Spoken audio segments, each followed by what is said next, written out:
WVU Medicine is pleased to announce that robotic-assisted total hip and knee replacement with the new Zimmer Biomet ROSA is now offered right here in the Eastern Panhandle at both Berkeley Medical Center and Jefferson Medical Center. The information provided by the ROSA results in more precise and accurate hip and knee replacements than ever before. WVU Medicine is proud to offer this technology and be a leader in orthopedic surgery in the Eastern region. For more info, call 304-725-BONE.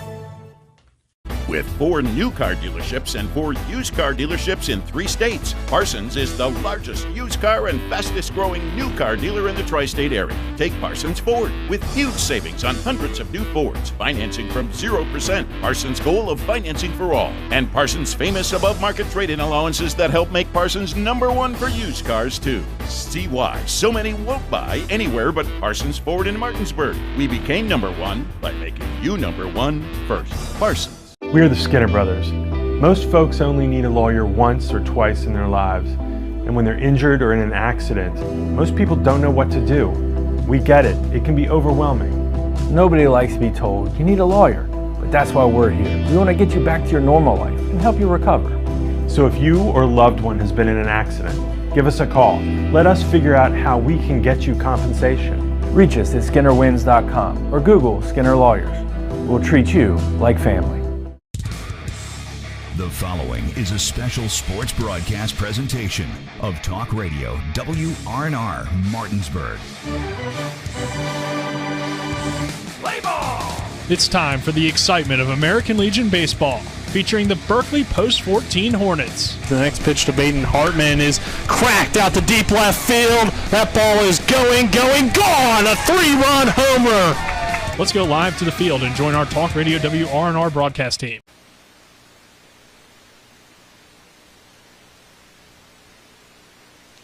Good evening from P.O. Faulkner Park in Martinsburg for the season finale for Berkeley Post-14 American Legion Baseball as the Hornets play host to Fort Cumberland Post-13. I'm Colin McLaughlin. Alongside me is Spencer Dupuy, and back at the studio is Dylan Bishop. 7-inning game tonight for the Hornets as they gear up for the region tournament next week. It will be them as the 1 seed, so they'll have a bye, but first they have to go through a tough team in Post-13 who has a limited roster coming, but still a few guys from Allegheny High School and Cumberland, last year's state champions. Yeah, and you know, when you look at a team like this, Colin, you mentioned that 4 of their starters are gone, so it's I'm not too sure where they are in the playoffs because we have not seen a game changer for them, but it's always good to get different guys that aren't starters reps, and should be a good one. Looks like the weather is going to hold off here in the P.O. Faulkner Park area. Could storm somewhere else in Martinsburg, but you know how that is, Colin. Yeah, it's always tough to tell with the mountains on which side the storm's going to go, if it stays to the north part of the county, south part of the county, or right down the middle, or not at all. It could be storming on Edwin Miller Boulevard, and it could be perfectly sunny here. But that's why you have turf just in case here at P.O. as the Hornets, looking at them, 7-game win streak, all coming this month and trying to make it 8 against Post-13. It was an 11-5 record there for a little bit, or excuse me, a 9-5 record, now 16-5 with the 7 straight wins. And it will be pitching today for the Hornets, Jason Myers. Yeah, Jason Myers got some time in the game on Wednesday, but obviously due to it being just a 5-inning game when he pitched, because it was an 18-0 win in the second game over North Berkeley, he only went and pitched an inning, and they wanted to give Griffin Horowitz an inning as well after Lane DeWater had pitched 3 innings. So it was only 13 pitches for Jason Myers. It was kind of just a bullpen of sorts on Wednesday for him, and he'll be able to start tonight, and then we'll see how things go. Almost all of Berkeley Post-14's roster is here except for Lane DeLauder and Griffin Horowitz. Hopefully they'll be at full strength next week once the area tournament begins. But let's step aside, take a 2-minute break, and on the other side of that break, we'll hear from the manager of the Hornets in Trip Tobin. You're tuned into American Legion Baseball on Talk Radio WRNR and TV 10.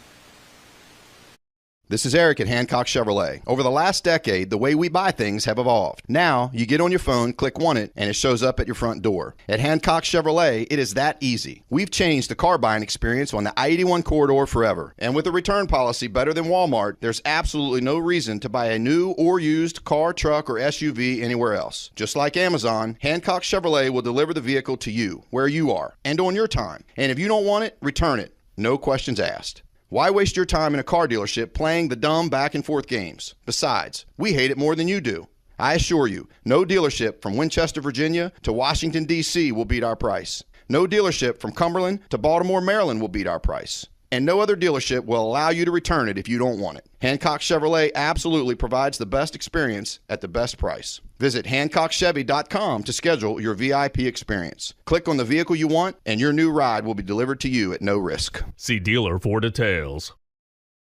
WVU Medicine welcomes 10 new providers to our medical staffs at Berkeley Medical Center, Jefferson Medical Center, and University Health Associates East. 2 hospitalists, Dr. Vamsi Amanchi and Dr. Aparna Bahara. 5 providers in emergency medicine, Dr. Douglas Binkelman, Dr. Michael McCullough, Dr. Melissa Natali, and nurse practitioners Sylvia Purdy and Leslie Purcell. And 3 specialists, Dr. William Ware, pediatrics, nurse practitioners Brittany Johnson, OBGYN, and Kristen Renzi, cardiology. Welcome to WVU Medicine. When will I be able to retire? How do I make the most of the money I have? How do I leave a lasting legacy to my loved ones? I'm Philip McCoy, financial advisor with the Mirius Group, a private wealth advisory practice of Ameriprise Financial Services Incorporated. Call us today at 304-263-4343 to help you make the most of your financial future. Our office is located at 1270 Winchester Avenue, Martinsburg, West Virginia. Ameriprise Financial Services Incorporated, member FINRA and SIPC. Welcome back to P.O. Faulkner Park as Fort Cumberland Post 13 takes their infield warm-ups. Let's now go to our coaches' interviews and hear from Trip Tobin, the manager of Berkeley Post 14. Now joined by manager Trip Tobin for Berkeley Post 14. Your team, season finale today, getting to host Post 13 of Fort Cumberland. What are you hoping to see from your team today after a pretty good stretch this month? Yeah, our guys have been, they've been up to a task each time. I mean, they've grounded out a couple close games and showed some moxie there and showed the ability to win a close game. And they've showed their offensive prowess when guys throw the ball across the plate and they can get around on it and then turn on it. They showed some power, but I think all parts of their game is doing really well. We're still working really hard on getting our pitching staff, locked in as far as cutting the walks down and things like that, attacking hitters. But defensively, offensively, I think we're ready. Hopefully we can tonight get a couple guys up on the mound, and then I think Monday we're going to enter squad, and we're going to practice Tuesday, in the cage during the game. So I think we're going to be ready. We get this game in against a good Fort Cumberland team that has a lot of Allegheny guys on it that won the state championship last year. So they're going to be a quality opponent. They don't have all their cards in the deck over there. Of course, that always happens in the summer when you're away and you have to travel an hour and a half. Guys seem to find a way out, but when you're home, you seem to get all your guys. So right now, we have most of our guys, and they're a little short, but we're still expecting a good game and an opportunity to get our guys some reps before the area tournament. Since the month of July started, your team has won 7 straight games. In previous interviews when we've talked with you, whether it be on the Sports Mix or before games, you've talked about that upward trajectory that you want to see your team at, and you thought last year maybe you kind of peaked too early. This year, though, it's a little bit different. I guess what's different between the 2 years that you've really seen? Well, yeah, just our goals, just kind of easing into it, and of course then we had that rain that kind of set us back. I thought we were, but maybe it helped us not to peak too early. Again, I'm not sure, but only God knows exactly that. But at this point, we took the cards that we were dealt, and we continue to climb and we continue to practice a lot. We probably practice as much as anybody in the summer, and the guys are committed to it. And we have to practice on a Monday and a Tuesday because some of the guys work on Monday and some of them work on Tuesday, but they all get their reps in for Wednesday's game. And I'm just really proud of these guys for what they've done this summer as far as time management, jobs, family, vacations, and putting it all together and just learning how to be men and make big boy decisions and get here when they can, being man enough to call us when they can't, and going to work and doing all the things that they do. I think they're going to be great. I think this season, I think we have got a lot of good men on our team that are good young men that's going to be good men as they grow up. But, right now they're committed to one goal, and that is to win that. They got the area number 1 seed. Now they want to get the Area 4 championship, and then they want to go and they want to win a state championship. So they got their goals ahead of them, and I think they're coming together as a group and with one set of goals in mind. Anything else, Trip? No, thanks. Thanks for coming. Thank you, sir. Good luck. Yeah. That was Trip Tobin, the manager of the Berkeley Post 14 Hornets, and you heard him right at the very end, Spencer, say the goals are in place for this team, and that's win the area tournament and compete for the state tournament and hopefully win that as well. Yeah, and then to go on to the regional tournament and then eventually win the national tournament. That's every team's goal when you start the season in the summer, but I do have to say, it appears that for the most part, this team, as Tripp mentioned, they're there, they're not there. There's an obvious reason they're not there. They're not at the ball games. And, you know, I was talking to Coach Walls along with Coach Greenfield about it earlier, was looking at that junior squad. There's a lot of guys that have gotten a lot of reps down there, and I think it's a program-wide thing of how these guys come to games. They make sure they're committed to playing Legion ball, and that's a good organization for you in any kind of situation. But the fact that the stats that you see, the number of attempts, I guess, is more of what I've been looking at. The fact that each kid is getting better this summer on both the senior and junior teams, and it goes to show it based upon these records and how they've played so far. Speaking of the junior team, they will go and start their area tournament tomorrow. Still not sure who they play. Looking at their game changer, it still says to be determined. I believe it begins today.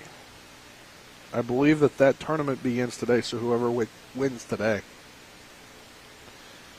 will be the team that they would play tomorrow. Makes sense as to why they wouldn't know who they're playing. Yep. All right, well, it looks like we have some umpires. The managers have not met at home plate yet, even though the infield warm-ups have concluded for Fort Cumberland Post 13. So while they talk, it looks like over in the third base dugout with Trip Tobin. Let's get into today's starting lineups. First for Fort Cumberland Post 13. Leading off for them is the pitcher, number 7, Aiden Custer. Batting second at shortstop, number 5, Bryce Madden. Batting third at first base, number 10, Landon McAlpine. Batting fourth at third base, number 44, Alex Kennel. Batting fifth at second base, number 9, is Parker Ferrero. Batting sixth in right field, number 2, Caden Wallace. Batting seventh and catching, number 20, Carson Bradley. Batting eighth in left field, number 14, Tyson Shoemaker. And batting ninth in center field, number 21, Caleb Langham. Now for your Berkeley Post 14 Hornets. Leading off in the right field is number 9, Connor Bailey. Batting second at shortstop, number 13, Baden Hartman. Batting third, the designated hitter, number 20, Colin Reed. Batting fourth and catching, number 1, Cam Moore. Batting fifth at third base, number 11, Riley Bubb. Batting sixth in left field, number 8, is Chase Herndon. And batting seventh at first base, number 12, Jackson Rue West. Batting eighth at second base, number 2, Carson Buber. And rounding out the lineup for the Hornets in center field, number 10, Jordan Canby. Nice to see that, as you mentioned earlier in the pregame show, most of the guys here, last time we got to see the Hornets, there were only 13 of the 18 today. There is 16 of the 18. Yeah, I believe a couple guys were down at the beach for senior week, and they're mostly all back, I believe. And yeah, because I believe the only people missing are people that were here on Wednesday with Lane DeWater, who's a pitcher only. I believe he's up watching Chase play at Lake County in Ohio, and then Griffin Horowitz also out today. Not sure of that, but obviously he'll probably be back on Tuesday or Wednesday. Get some practice in either Monday or Tuesday. All right, let's step aside, take another 2-minute break, and when we come back, it should be time for first pitch between Post 13 and Post 14. You're tuned into American Legion Baseball and Talk Radio WRNR. TV 10 again back in 2 minutes.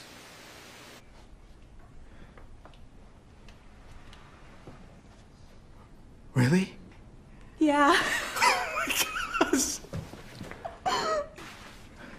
I'm gonna call my parents. Dad, come over. The brisket's done. The Traeger Connected Experience. Everything you need for epic flavor, and then some. Shop now and save at Orsini's today. Remember when you were a little kid and saw your first deer? Oh, how cute. As an adult, maybe you've had a different experience.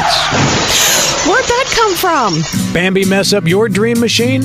Call Cody's Auto Body today at 304-901-4777 and get the work done right the first time. Cody's Auto Body, 851 Wilston Street in Martinsburg, has a team of auto body professionals with a lifetime of experience putting your ride back together again, regardless of how it got that way. Cody's Auto Body.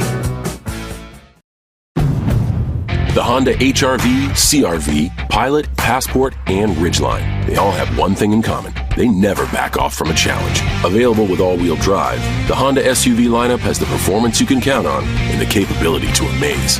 It's no wonder Kelley Blue Book's KBB.com named Honda the 2022 Best Value brand. CMA's Honda of Winchester, 3985 Valley Pike. CMA, moving lives forward.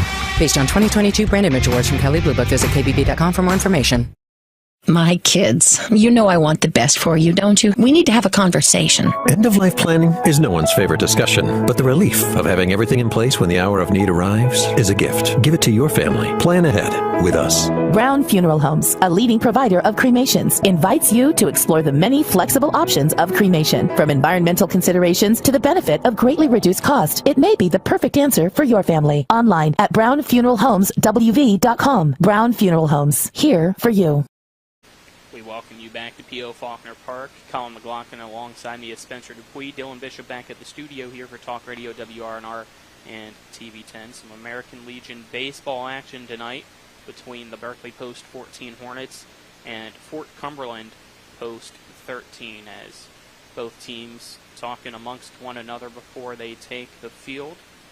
Again, the lineups for Fort Cumberland, leading off is Custer, batting second is Madden, batting third is McAlpine, fourth Kennel, fifth Ferrero, sixth is Wallace, seventh is Bradley, eighth is Shoemaker, and ninth is Langham. In the defensive alignment for the Hornets, pitching's Jason Myers, catching is Cam Moore. At first base is Jackson Ruest, second base is Carson Buber, your shortstop's Baden Hartman, third base is Riley Bubb, and then from left to right goes Chase Herndon, Jordan Canby, and Connor Bailey in the outfield. Yeah, should be a good one, Colin. Definitely cooled down a lot. If it doesn't storm, it at least brought a different front through the area. It's not as sunny, and I would say it's not as steamy as it was earlier. Yeah, with that sun out, it was feeling pretty warm with the humidity, but the clouds have kind of covered, and a nice breeze going here at PO. It looks like over towards the left field, looking at the American flag waving towards the left side of the scoreboard. So it should be a good night for baseball. Wasn't sure, looking at the forecast earlier today, if these potential storms were going to hit this afternoon or if it would wait until this evening or even at all. So right now, as the Hornets take the field, it looks like we should be good to go 7 innings. This game originally scheduled for 9 innings, but for post 13, they were only able to bring 9 guys, so it got changed to 7 innings. Wow. Myers goes out, as well as Moore to shake hands with the umpires. Only 2 umpires for this one. We get ready for the Hornets season finale as Berkeley Post 14 comes into today's game 16-5 overall and on a 7-game win streak, all coming this month. They were on a 3-game losing streak before the month of July and now have won 7 straight. So playing pretty solid baseball, getting ready to go into the area tournament in which they will host and be the 1 seed next week. And you can tune into the Hornets games for the area tournament next week right here on Talk Radio, WRNR, and TV 10. Let's take a look at Jason Myers' stats here so far this season. As let me pull that up on Game Changer real quick. For Myers, 12 innings pitched so far in 5 games. This will be his 4th start. He has a 1-0 record so far, only given up 6 hits, 11 runs, 10 of them earned. Has struck out 14 and given up 12 walks. ERA of 5.833 in those games.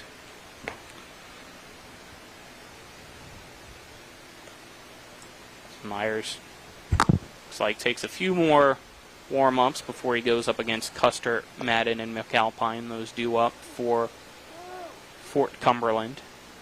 As we mentioned earlier, a few of these players from Allegheny High School in Cumberland, which is last year's state champions there in Maryland. Yeah.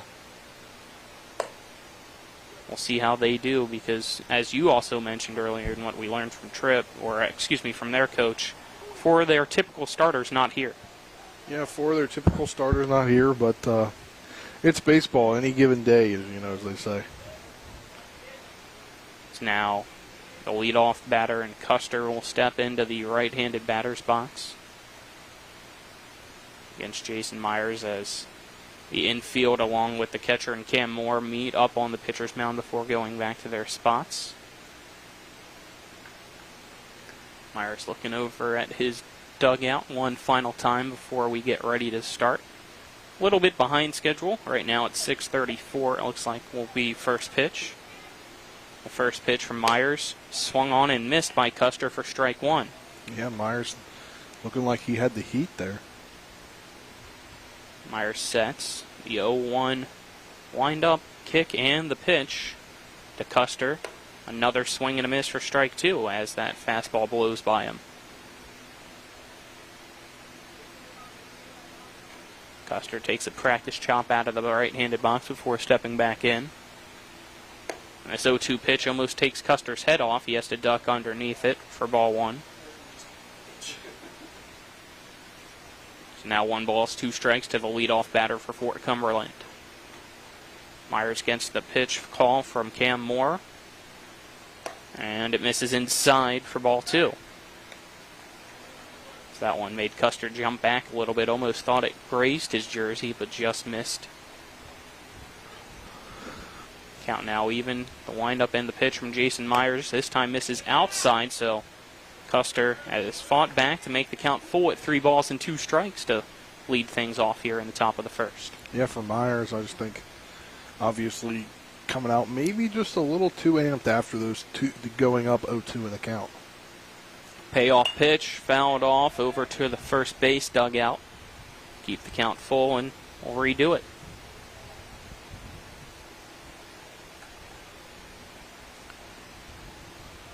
Custer rocking some Air Jordans on the turf, it looks like, with the Carolina blue as the pitch. Low to Custer for ball 4. It's a leadoff walk.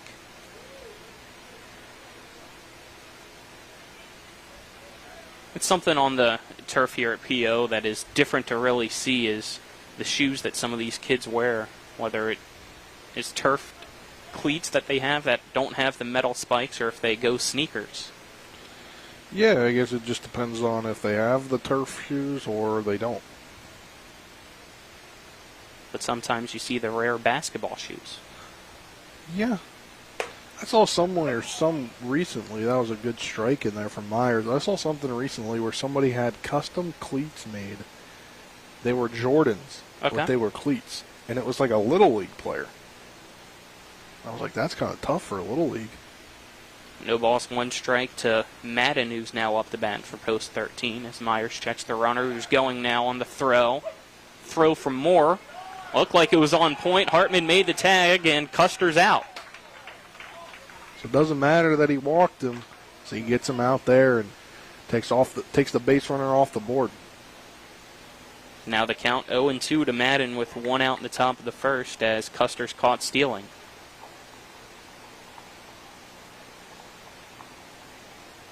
Custer had a good jump, but the throw was right on the mark from Cam Moore.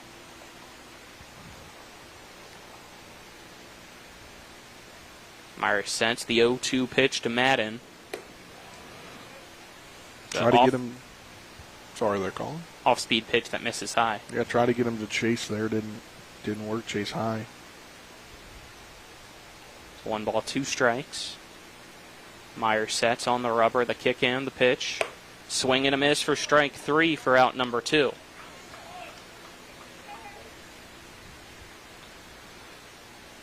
So after a leadoff walk, it's now a strikeout. You got 2 outs, nobody on, and up to bat is McAlpine.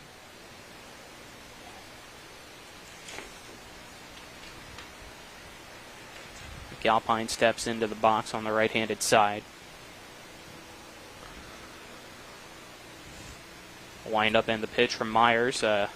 Ball that breaks and misses low and outside for ball one.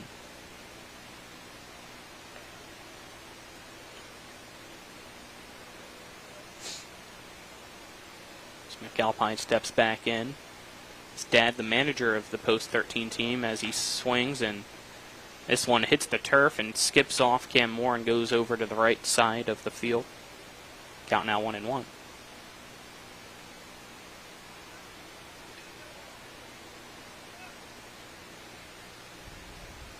So 1 ball, 1 strike to McAlpine up against Jason Myers. Myers stares down to Moore. Sets up inside. The pitch catches the outside part of the plate. Called strike 2. Yeah, great spotting there. Great pitch spotting location.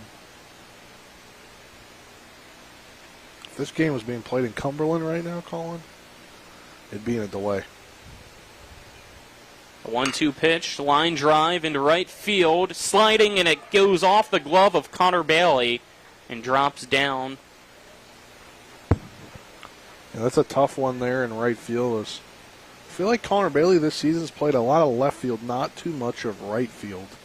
So, coming at it from a different angle might be a little different for him right now. So McAlpine reaches first on that play. We'll see if it was ruled a hit or an error. So now up to bat is Alex Kennel.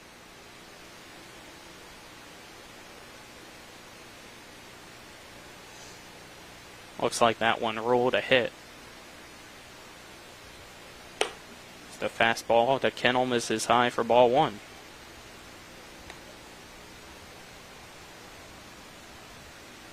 A 1-0 count. Myers gets the ball back, looks over at the runner on first, who's just now taking his lead. Myers sets. Fastball right on the outside part of the plate. Called strike 1 to even up the count. Yeah, great spot for Myers on that pitch. 2 outs, runner on first here in the top of the first. Still scoreless between post 13 and post 14. Myers on the mound for the Hornets. Wind up in the 1-1 pitch. Breaking ball. Called strike 2. That one froze Alex Kennel.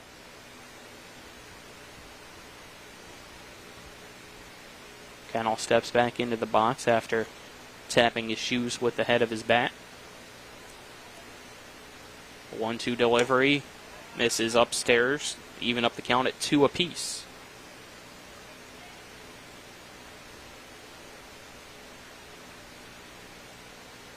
Myers gets the ball back from Cam Morris, catcher. Looks over at the runner at first, which is McAlpine. We'll see if McAlpine goes, and he is. The 2-2 pitch, swing and a miss, doesn't matter. Called strike 3, Kennel's out, and that retires the side. 2 strikeouts this inning for Jason Myers, led to the bottom of the first after this 1-minute break. It's Fort Cumberland, nothing. Berkeley Post 14, nothing. You're tuned into American Legion Baseball on Talk Radio, WRNR, and TV 10. One of the questions lawyers get asked the most is, what is my case worth? I'm Steven Skinner, and this is my brother Andrew with Skinner Accident and Injury Lawyers. The truth is, it's very difficult for a lawyer to pinpoint a number because every case is different. We get to know each situation and we'll give you an idea of what your case is worth and why. The sooner we get involved, the better we can do getting you the compensation you deserve. Google Skinner Lawyers or go to SkinnerWins.com. We'll treat you like family. Join us this summer for the thrill of American Legion Baseball on Talk Radio WRNR and TV 10. The Berkeley Post 14 Hornets are the premier team in the area, and you don't want to miss 1 second of the action. The next pitch to Baden Hartman is cracked out to deep left field. That ball is going, gone! A 3-run homer! The Hornets begin their season on June 3rd. We'll have coverage all the way through the area tournament, July 18th through the 22nd at P.O. Faulkner Park. Welcome back to P.O. Faulkner Park. Let's quickly take a look at the lineup for the Berkeley Post 14 Hornets once again. Leading off is Bailey, batting second is Hartman. Third's Colin Reed, fourth is Moore, fifth is Bubb, sixth is Herndon, seventh is Ruest, eighth is Buber, and ninth is Canby. The defensive alignment for Fort Cumberland Post 13 pitching's Eden Custer. Catching's Carson Bradley. At first base is Landon McAlpine. Second base is Parker Ferrero. Shortstop's Bryce Madden. Third base is Alex Kennel. And then in left field, Tyson Shoemaker. Center field, Caleb Langham. And right field, Caden Wallace. Colin McLaughlin for Talk Radio WRNR and TV 10 alongside me, Spencer Dupuis. Back at the studio is Dylan Bishop. Interesting change here. You know how I mentioned when he was leading off the inning, Aiden Custer had the Jordans on? Yeah. He's taking those off and changing shoes. I think it might have been Herndon that just gave him different pair of cleats to go out there and pitch in. So that's nice of him. That's interesting. Hopefully they're the same shoe size, otherwise maybe that's might why be he difficult. gave them to him. Yeah. So, no more of the Carolina blue and the white Air Jordans. So, we'll have a little bit of a delay here before the bottom of the first so that Custer can put those on and then probably have to take a few more warm-up pitches. Yeah, Colin, while we have that delay, we'll take you through the area tournament that's set to begin on Tuesday from P.O. Faulkner Park. Let me just get the piece of paper up. It'll be Potomac Valley Post 64 and the North Berkeley Post 60 Knights. Tuesday at 7 p.m. We will not have that broadcast for you, but the winner of that game will play Wednesday at 5 p.m. and play Post 14. We'll have that for you. If Post 14 loses, we'll have the second game for you. But it's the loser of Game 1 versus the loser of Game 2, an elimination game immediately or 30 minutes following the Wednesday at 5 p.m. contest. Whoever wins that automatically goes to the championship game, and then if you go to the loser's bracket, you have to win that loser's bracket game, and it's 1 to win 2, essentially. So if Post 14 wins on Wednesday and then they win the first game Thursday, it's over, they've won. But if they lose one of those games, then there'll be a 7 p.m. game on Thursday. So there'll be a 5 and 7 Thursday, but the 7 p.m. if necessary. And 2 of the 3 teams will represent the area in the state tournament. Yeah, it's just for seeding. So the winner is the area champion, and then the area runner-up will go in there in the state tournament as well. So because of a third team being added, 2 teams will represent the area. Now Aiden Custer has those cleats on, taking his warm-up pitches as we speak as the right-hander. Looks like he has some pretty solid velo on that fastball. And a quick windup. Yeah. So we get to see, again, Bailey, Hartman, and Reed due up for Berkeley Post 14 to lead off the bottom of the first, as it's still scoreless. As we take a look at a quick recap of the top of the first, it was Custer who walked and was caught stealing when Madden was up to bat. Madden then followed that with a strikeout swinging. McAlpine singled to right on the diving attempt by Bailey that went off his glove. Then Kennel struck out to end the inning and stranded Alpine. So we're ready to go in the bottom of the first as Connor Bailey steps into the right-handed box against Aiden Custer.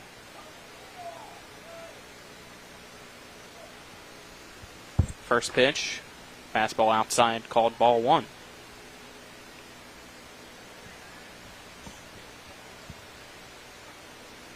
A 1-0 pitch, same spot, called ball 2.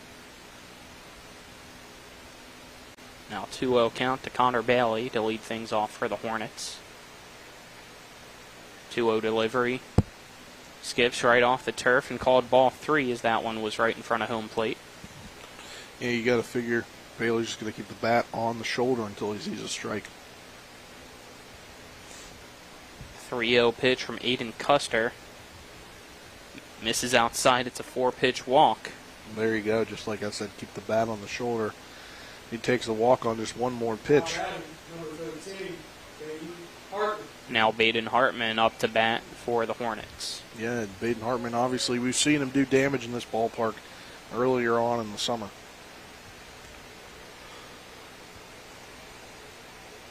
Pitch from Custer misses inside for a ball.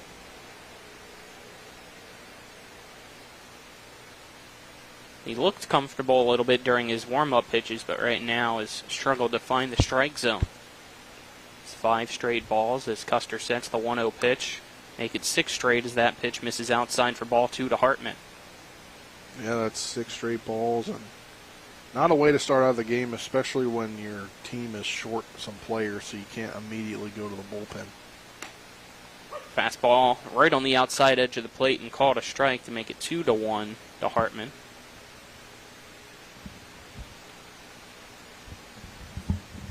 Custer looks over at the runner at first and Bailey. Bailey extends his lead, trying to see if he can get Custer to throw over. Pitch misses low. Throw to second. Goes past the shortstop. Scooped up by Ferrero before going into center. And Bailey finds his way on second base. Count now also 3-1 to Hartman.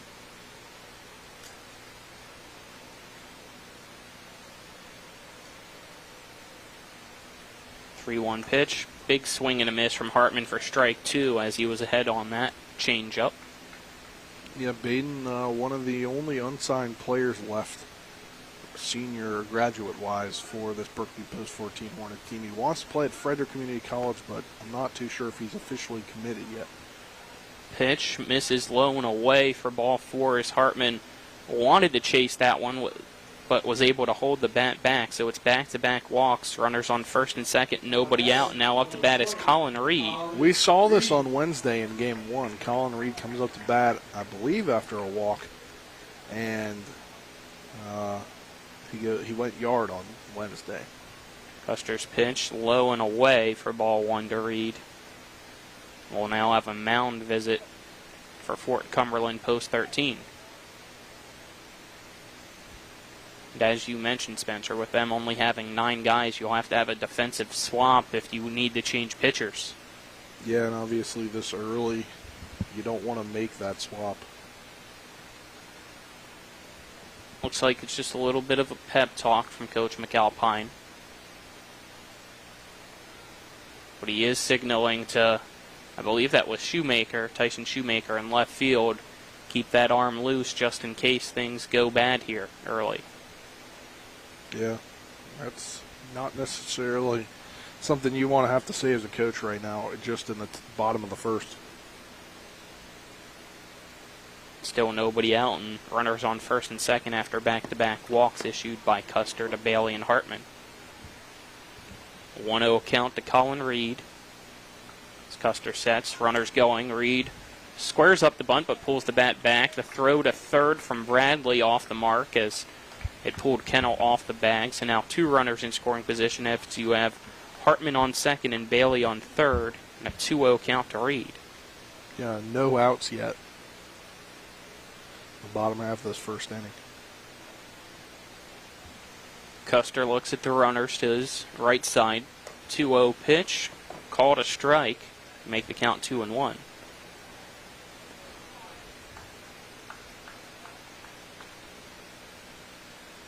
Reed just committing earlier this week to Garrett College.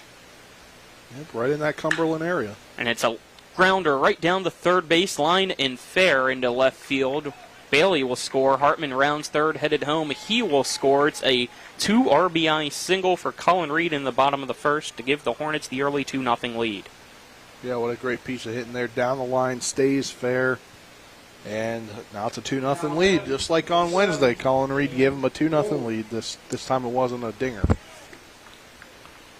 Now up to bat is Cam Moore. What? Moore first pitch swinging. It's a fly ball to left field. Running forward, Shoemaker. He makes the catch for the out. Yeah, I mean, at that point, I think the pitcher hadn't really been thrown in the strike zone consistently. I think you take a look at some pitchers there. Riley Bubb now up to bat, wearing number 11 today. Reed takes his lead on first with 1 out. Breaking ball right down the middle, called strike 1 to Bubb.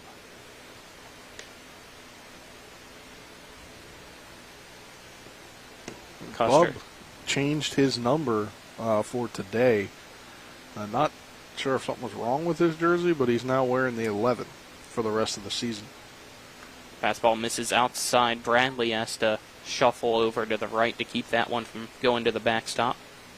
that was a number change from this afternoon.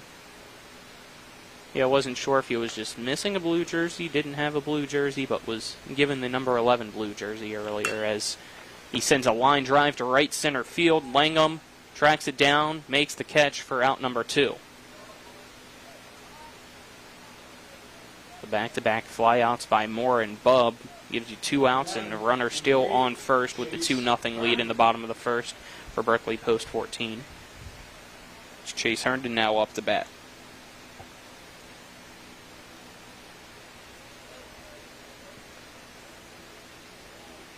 Herndon, a lefty against a righty.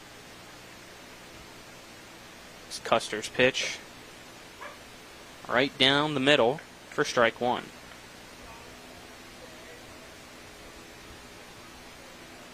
As you can see Herndon step out of the box and kind of look up, wishing that he would have swung at that one. It's the 0-1 pitch. A 2-hopper over to the second baseman. Ferrero underhand tosses it to McAlpine at first to end the inning. It is Berkeley Post 14-2, Fort Cumberland Post 13-0 at the end of 1. You are tuned into American Legion Baseball on Talk Radio WRNR and TV10. We're back in 1 minute. With 4 new car dealerships and 4 used car dealerships in 3 states, Parsons is the largest used car and fastest growing new car dealer in the tri-state area. Take Parsons Ford with huge savings on hundreds of new Fords, financing from 0%. Parsons' goal of financing for all, and Parsons' famous above-market trade-in allowances that help make Parsons #1 for used cars too. See why so many won't buy anywhere but Parsons Ford in Martinsburg. We became #1 by making you #1 first. Parsons. Not sure where to go or who to trust with your flooring project? And start with Trips Flooring, proudly serving the area for more than 25 years, specializing in floor sanding and refinishing, along with installation of new flooring, including hardwood, tile, vinyl, laminate, carpet, and the hottest trend in flooring, luxury vinyl, tile, and luxury vinyl plank. Are you on a budget? Check out their warehouse, cash and carry, or call 304-229-7009, or visit them online at tripsfloorsanding.com. Welcome back. It's 2-0. The Hornets on top after 1 over Fort Cumberland Post 13. Due up for them is Ferrero, Wallace, and Bradley to lead off the top of the second. Colin McLaughlin here for Talk Radio WRNR and TV10. Alongside me is Spencer Dupuis. Back at the studio is Dylan Bishop as Nick Verzolini on vacation. I believe you said today is the day he gets to enjoy the Atlanta Braves game against the Chicago White Sox. Yeah, I think you said Saturday because it was firework day. There you go. Down in Atlanta, the ATL. Marking another ballpark off the list. Marking another ballpark off the list, and forgot to tell him if he's actually in the city or not. Go enjoy Coca-Cola World. It's a great place there in Atlanta. Nick's not a big soda guy, remember that. That is true, but if you ever go to Atlanta and you like soda, you got to do that, because at the very end, before you go into the gift shop, they have a place where you can try each soda Coca-Cola makes all around the world. So there's like 60-plus sodas. Interesting. It's Myers up to bat. The pitch misses outside to Ferrero for ball 1. I know you're a Coca-Cola fan. Yeah, Coke over Pepsi every day of the week. A 1-0 pitch. Haven't had a lot lately. Swing and a miss by Ferrero. The count 1-1. People that say Coke and Pepsi taste the same, I don't know if you can trust those people. No, you can't.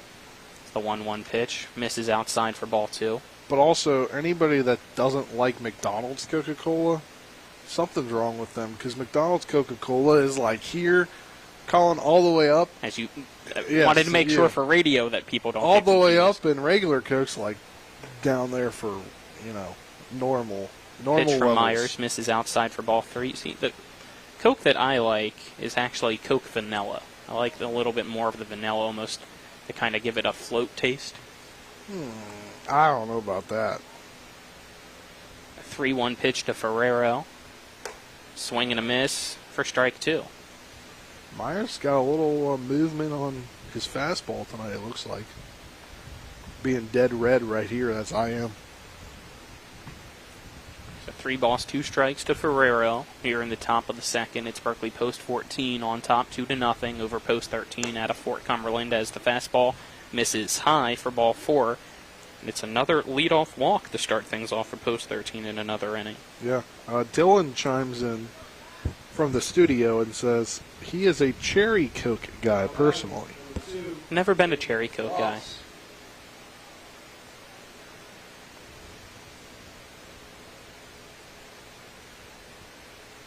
So now up to bat is Wallace. Pitch catches the knees of Wallace and called strike 1.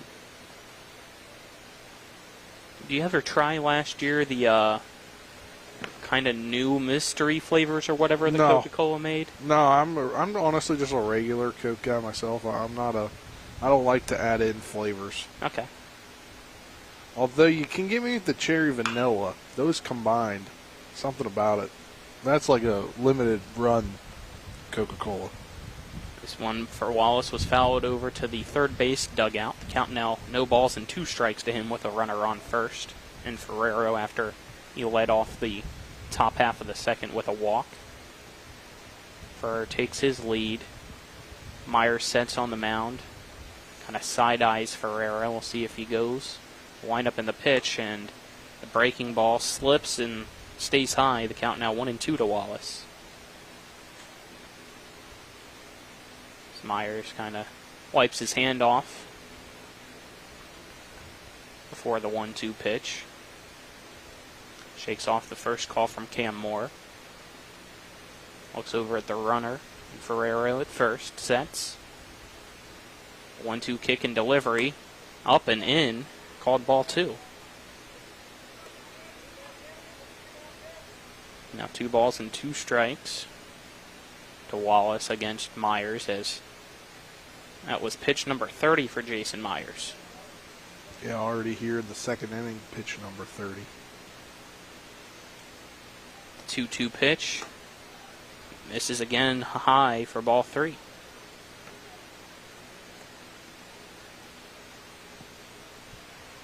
No action in the Hornets bullpen right now. We were told we'd see a few pitchers today, but for now, gonna stick with Myers out there to try to get out of this little bit of trouble right now in the top half of the second. Myers looks over at the runner at first. 3 balls, 2 strikes to Wallace. The payoff pitch just outside, and ball 4. It's back-to-back walks to put runners now on first and second. Yeah, now you're going to see pitching coach Sam Walls come out and talk to Jason Myers. He does that. Will be Bradley, the catcher, due up for post 13 as he goes over to talk with manager for them in McAlpine.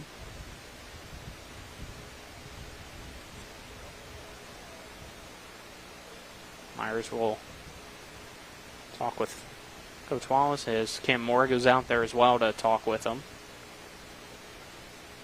Maybe with the runner on second, kind of going over the pitch call signals as well.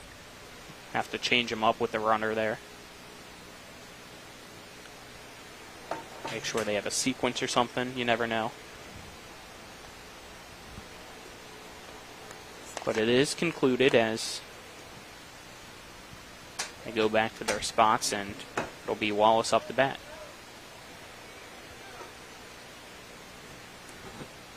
I'll get that for you, Spencer.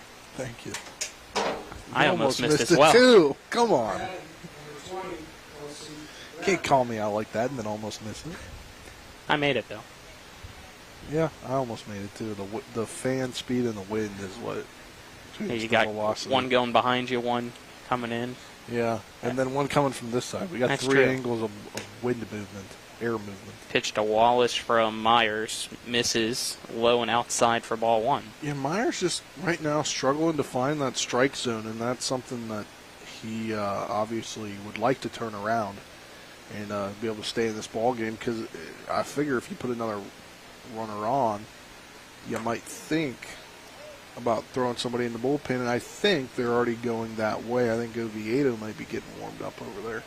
Well, this fastball is swung on and missed by Bradley to even the count up at 1-1. Got runners on first and second here in the top half of the second inning. Still nobody out for Fort Cumberland post 13. 1-1 pitch from Myers. Sent high into left center field. Chase Herndon runs over, will make the catch for out number 1, and the runners will go back to first and second. I take that back. I guess Oviedo is going to get a water from the concession stand.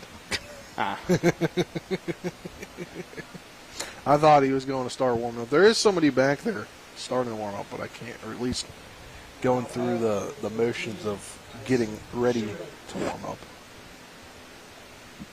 Now up to bat is Tyson Shoemaker.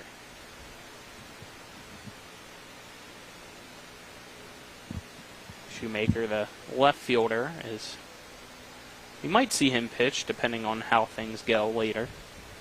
It's the pitch from Myers, low and outside for a ball. Great catch by Moore, because that could have been targeted for the backstop and 2 runners advancing.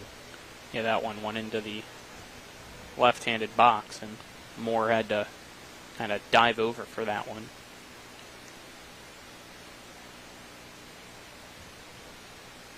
Moore looks at the runner behind him. The 1-0 pitch from Myers is called a strike. That caught the corner. Myers needed that. He didn't want to go down 2-0 here. Now 1 ball, 1 strike, 1 out. He's got the double play in order here. Yeah, you got to force out at any base. So Myers checks the runners for the 1-1 pitch to Shoemaker. Shoemaker fouls it off. It goes out of play. Count now 1-2.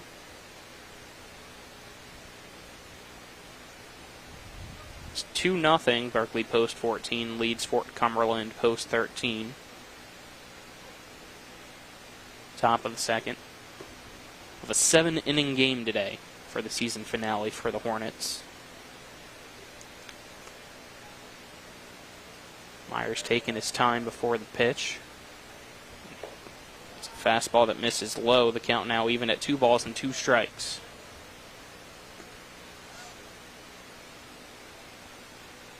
We've already had 2 walks followed by a fly out into left so far this inning.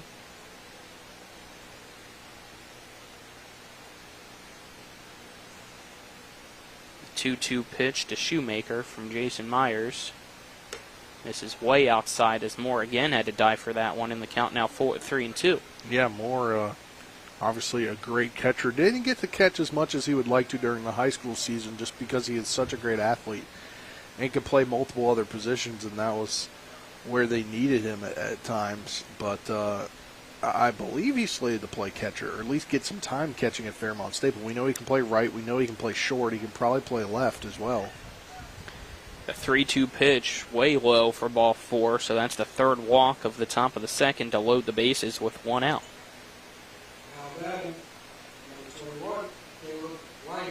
It's Caleb Langham now up to bat, the 9th batter in the lineup for Post 13. Infield corners in. Middle infield kind of back, still trying to get a double play opportunity. Pitch from Myers outside to Langham for ball 1.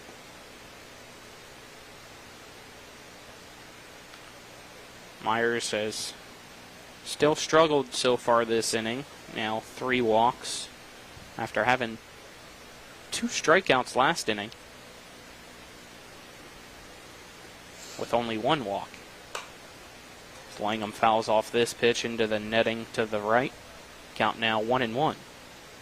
Yeah, pitches continuing to mount up to 36 pitches here with just 1 out, so a 1 1/3 innings pitched. Myers sets. 1-1 pitch, high for ball 2. Might just not be Myers' day.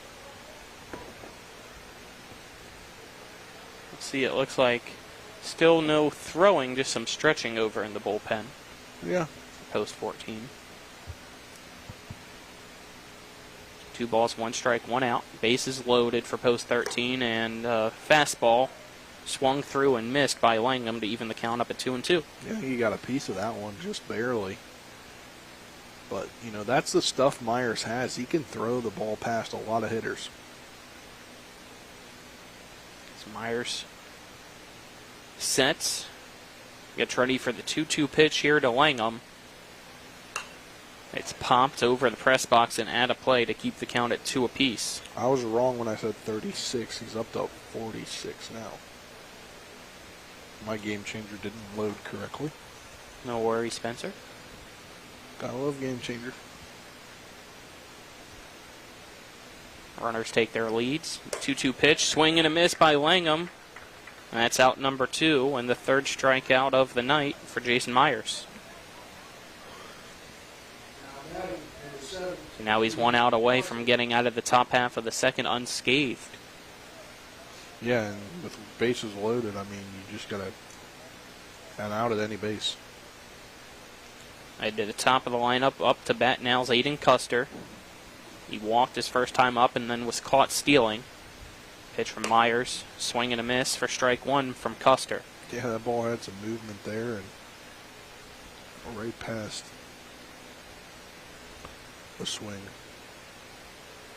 Custer steps back into the box. The 0-1 pitch from Myers. Fastball on the edge of the plate called strike 2 on the outside zone. And if he can get him out here, that's going to give him confidence if they're going to pitch him into the third inning. Get 2 straight outs.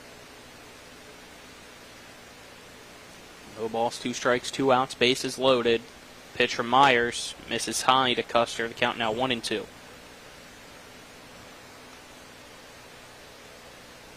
And Myers just going into his senior year of high school. He'll be able to play Legion ball for 2 more seasons.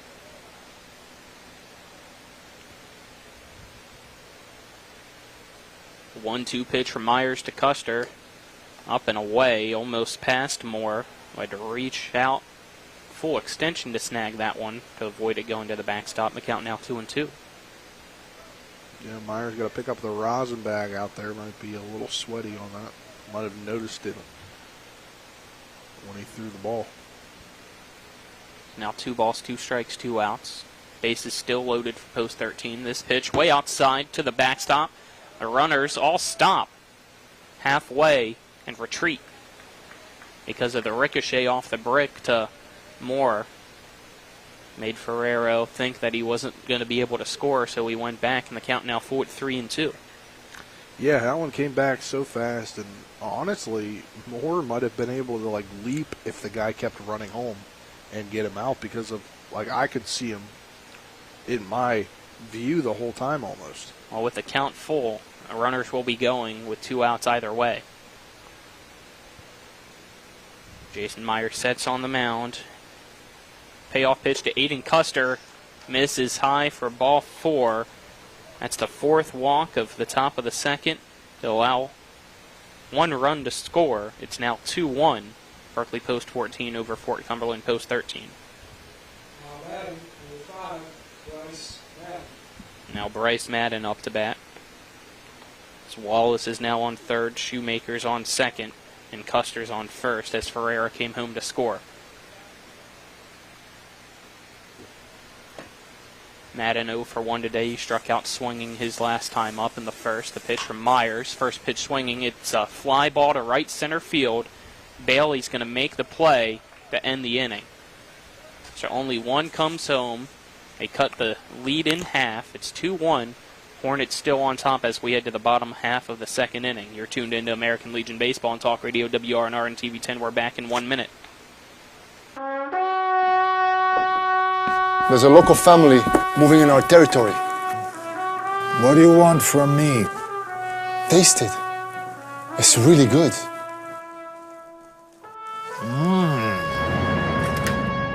We'll go to the mattresses. It's not personal. It's strictly business. Leave the guns. Take the pizza. Rock's, now serving hot, fresh pizza to die for. Ow, that really hurt.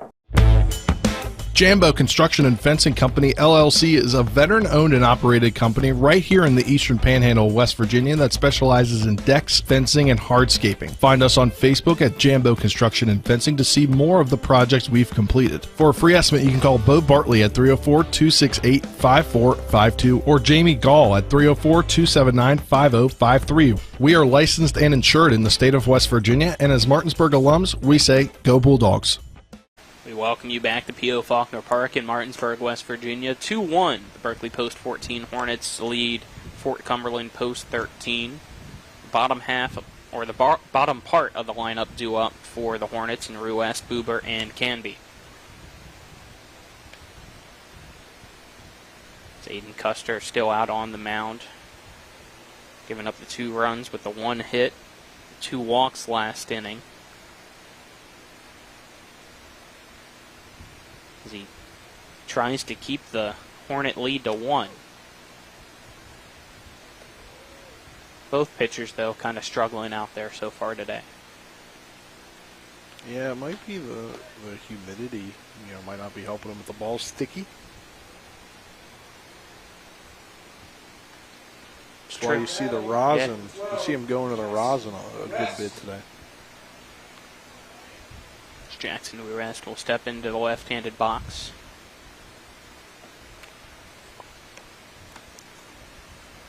Ruest, a 3-sport athlete from Hedgesville, graduating this year. Go on to play baseball at Hagerstown Community College.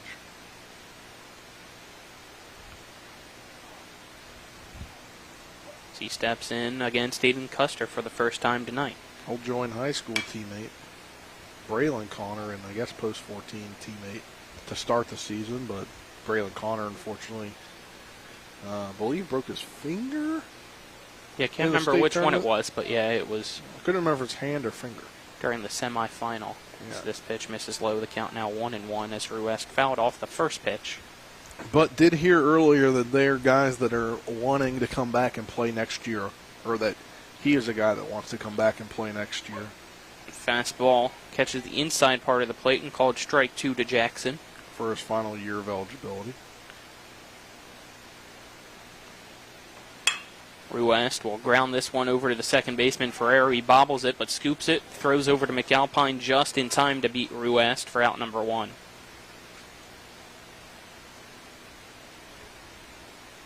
That'll bring up Carson Buber.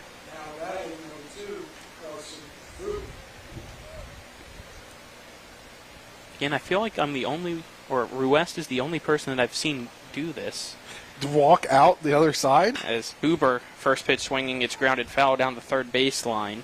I was just going to say that. I've seen him do it a few times, where instead of delaying the game and going back to the dugout through the field, he goes out on the first base dugout and just walks behind everybody and over to the dugout. The 0-1 pitch misses. Count now 1-1 to Buber. Yeah, that's interesting. I mean, it keeps the game going, I guess, in a way. It might also be the "this is not my home ballpark" kind of thing in his head. I don't know, because there's some people that when they go take BP during high school season, they will walk that way. But then, like tonight or earlier, we saw post 13 walk right down the first baseline, count now 2-2, and then over to the batting cages. Pitch to Buber, fouled right into the netting in front of us. Count remains at 2 balls and 2 strikes.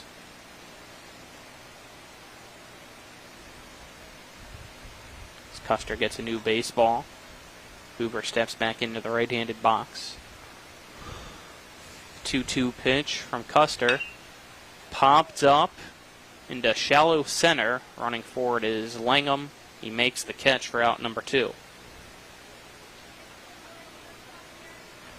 It's now up to bat is Jordan Canby.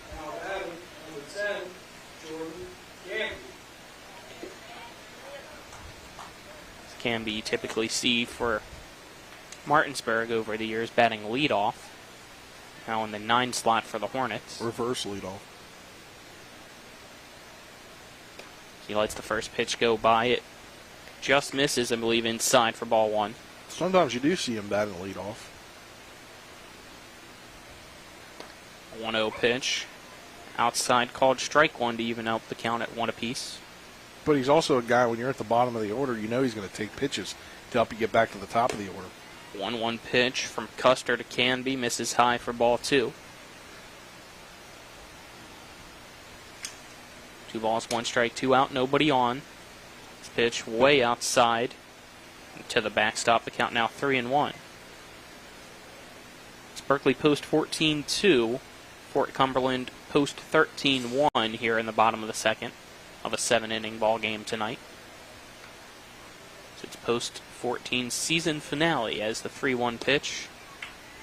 Low and away for ball 4 to walk Canby with 2 outs.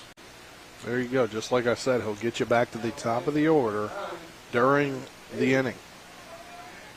Now Connor Bailey up to bat. He walked his last time up on 4 straight pitches.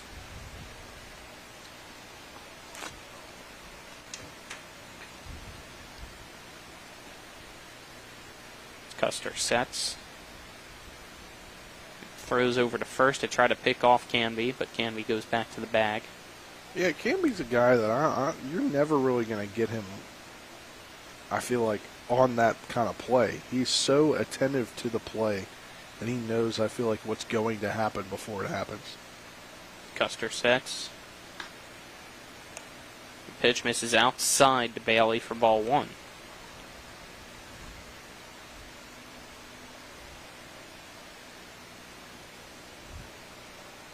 Bailey steps back in. 1 ball, no strikes, 2 outs.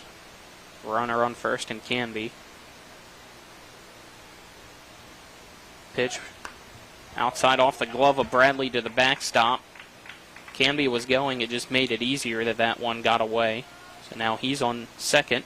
And the count 2-0 to Connor Bailey.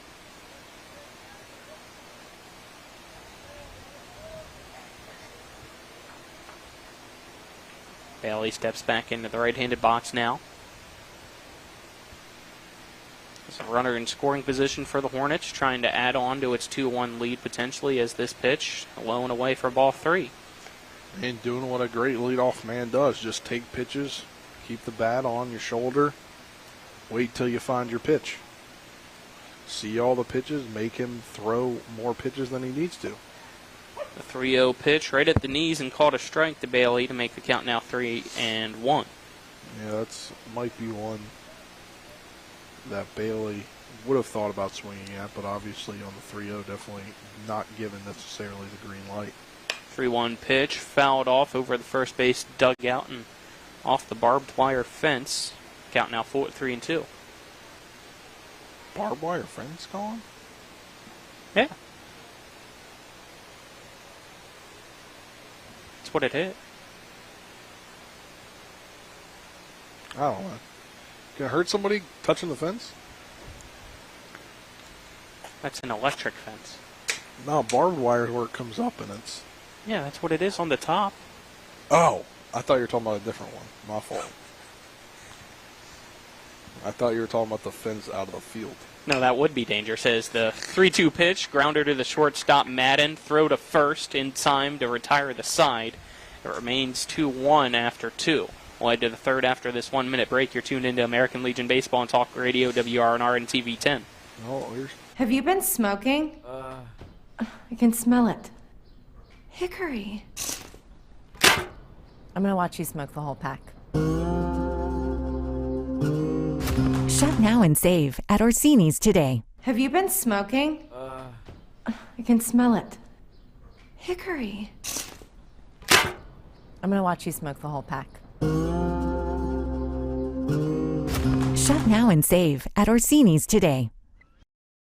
I pre-planned my funeral to make it easier on my family. They were relieved to know I'll get just what I want. My family actually thanked me for taking matters into my own hands. Turns out having this awkward conversation wasn't awkward at all. Pre-planning is my choice. There are certain things about me my family may not know. Now they won't need to guess. The choices are yours. The peace of mind is theirs. Pre-plan your funeral with Brown Funeral Homes and everything will be taken care of. Find out more online at brownfuneralhomeswv.com. Brown Funeral Homes, here for you.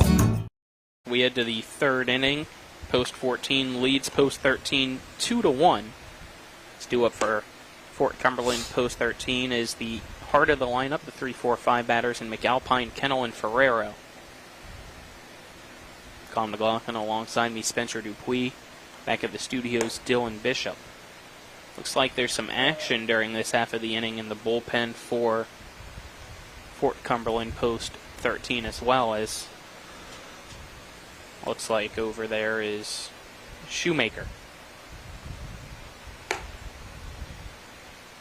So we'll see if he checks in later on as Jackson Ruest, before we start things off, runs back to the dugout from the first base spot and took his hat off. Maybe he needs to change hats. Maybe grab somebody else's, I wonder. I don't know. Everybody's looking back in there like, what are you doing? Get out on the field.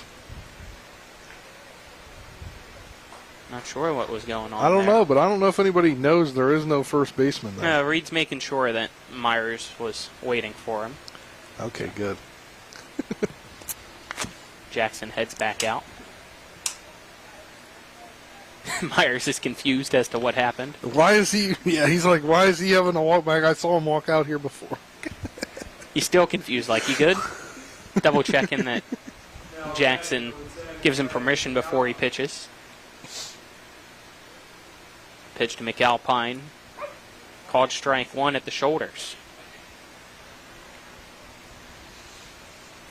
Little hat mix up over there, potentially. That's my only guess, because I saw him kind of taking one off while he entered the dugout, as this pitch slips out of the hands of Myers and misses up and in for a 1-1 count now. Seen that a few times from Myers as he tries to get the breaking ball, but it just hasn't had enough break. 1-1 pitch, grounder to Jackson Ruest, who makes the play all by himself for out number one. Wait, why is he running off the field now? He needed his glasses. Maybe his contact fell out. Maybe if he has contacts. I've had that happen before. It is brutal because you can only see 50% of what you're looking at. Well, that makes that play even more impressive. Yeah, it does. It's now Alex Kennel up to bat. I mean, that one he had to, since he's a lefty, reach across his body to scoop that one down the first baseline as the pitch from Myers misses low to Kennel for ball one.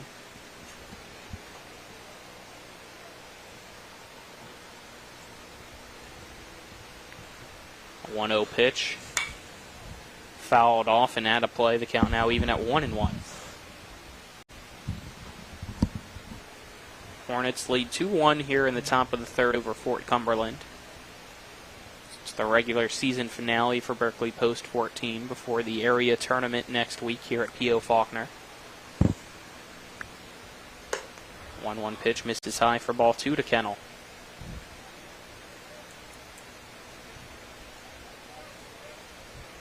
Kennel 0 for 1 today. He struck out swinging his last time up.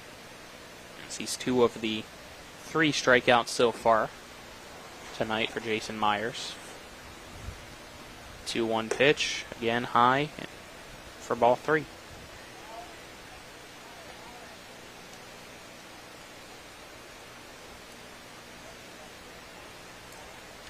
Kennel adjusting his batting gloves before stepping back in. Myers sets the 3-1 kick and delivery. Liner into left center. It's going to get down for a base hit. Kennel's thinking too. He rounds first, heads to second. The ball's bobbled in left center field. Throw off the mark as well, as it's a stand-up double for Alex Kennel.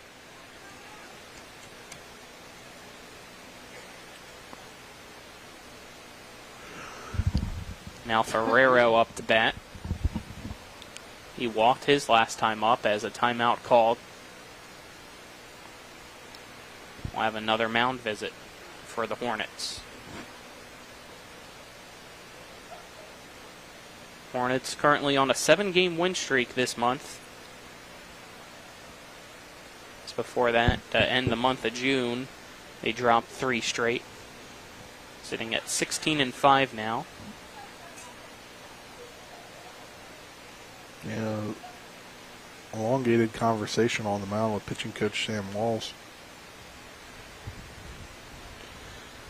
Don't think anybody is in the bullpen currently. So the umpires going out there trying to end this meeting. So far to no success.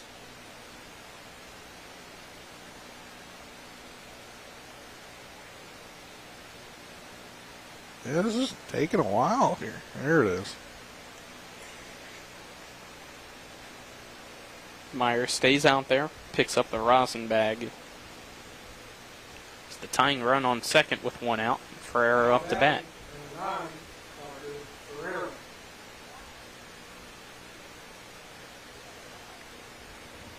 Myers sets on the rubber. The runner and Alex Kennel will take his lead.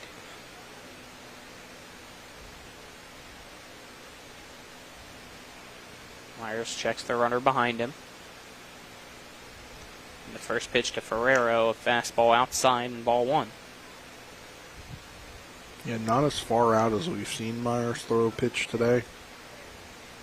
But he might just be a little too tired today or something. Something is clearly kind of off for him. As he had a great inning when he came in and pitched on Wednesday, just 17 pitches. I believe 9 or 10 for strikes. 1-0 pitch, fastball right down the middle to even up the count at 1-1 as Ferrero lets that one go by.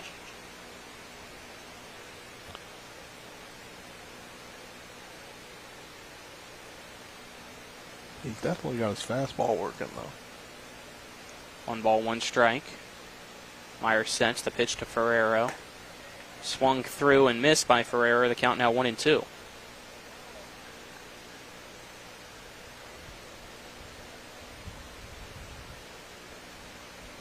One ball, 2 strikes, 1 out, runner on second.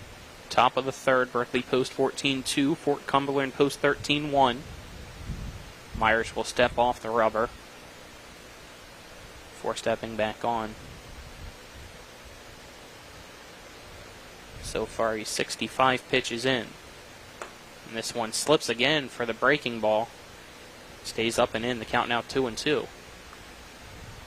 We've seen that numerous times, as I mentioned earlier, but fortunately, he hasn't kept it in the zone to where it could potentially just be a dished up deep ball.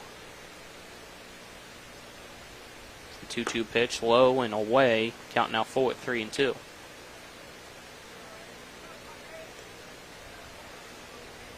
Already seen 5 walks issued by Jason Myers. One of those to Ferrero his last time up. Runner on second takes his lead. The payoff pitch from Myers to Ferrero. Swing and a miss for strike 3. So that's a big out number 2. The 4th strikeout tonight for Myers.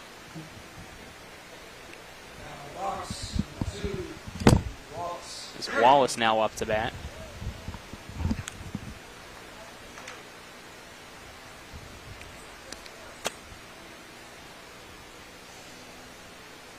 Wallace steps in. Runner on second now, 2 outs. Pitch from Myers. This is outside for a ball. Yeah, same location it seems like throughout this outing for him, that pitch will miss right there, maybe a few feet more to the right where Moore has to dive out and get the ball. Might be his changeup.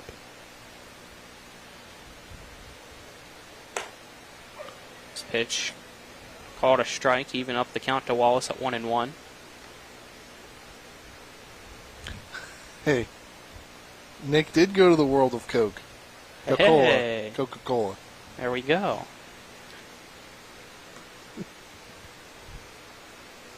Now 1 ball, 1 strike, 2 outs. Swing and a miss for strike 2 by Wallace.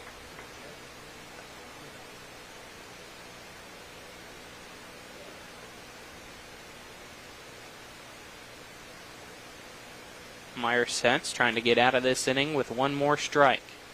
Looks at the runner behind him. A 1-2 pitch. Upstairs for ball 2 to Wallace. Yeah, just a bit high. So now the most deuces wild ever. 2 balls, 2 strikes, 2 outs. Runner on second and number 2 up to bat. We're in the third now. We are in the third. In the second, that would have been great. The 2-2 pitch popped up.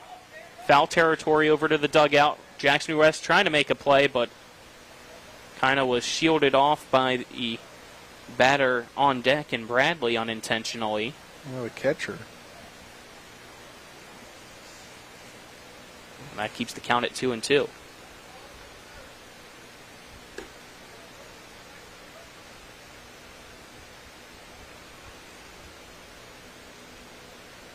Wallace. Adjusts his helmet while stepping into the box against Myers. This will be the 74th pitch for Jason Myers tonight. He sets the windup and the 2-2 pitch. Low and almost through the legs of Moore as he had to drop down to keep that one in front. Count now 3-2. With 2 outs, expect a runner on second. It could be the potential tying run to go. Myers sets. Here comes the payoff pitch to Wallace. Foul tipped into the glove of Moore. Back-to-back strikeouts to end the inning. Runner left stranded. It remains 2-1. Berkeley post 14 on top of Fort Cumberland post 13. We'll head to the bottom half of the third after this 1-minute break. You're tuned into American Legion Baseball on Talk Radio WRNR and TV 10. The Honda HR-V, CR-V, Pilot, Passport, and Ridgeline. They all have one thing in common. They never back off from a challenge. Available with all-wheel drive, the Honda SUV lineup has the performance you can count on and the capability to amaze. It's no wonder Kelley Blue Book's KBB.com named Honda the 2022 Best Value brand. CMA's Honda of Winchester, 3985 Valley Pike. CMA, moving lives forward. Based on 2022 brand image awards from Kelley Blue Book, visit KBB.com for more information. Before the invitations and the dress, the flowers, cake, candles, or vows, there was an answer to a question proposed with a ring. Bechtel Jewelers knows that an important part of your wedding happens before the I-dos. We're a diamond store with an engagement and bridal jewelry selection that's both exciting and accessible. On the big day, there's everything else, and there's the ring. Make sure you get this one right at Bechtel Jewelers in Inwood. And Reed, Moore due up for Berkeley post 14 as they lead Fort Cumberland post 13 2-1.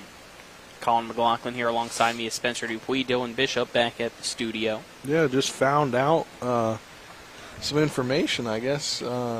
Jason Myers has some scouts here today from 2 D1 colleges? 2 D1, 1 D2, and 2 D3 colleges, So far on the mound for Myers, the 3 innings pitched, giving up 2 hits, 1 earned run, 5 strikeouts, 5 walks. It's Custer. Looks like we'll stay out on the mound, even though we saw Tyson Shoemaker warming up.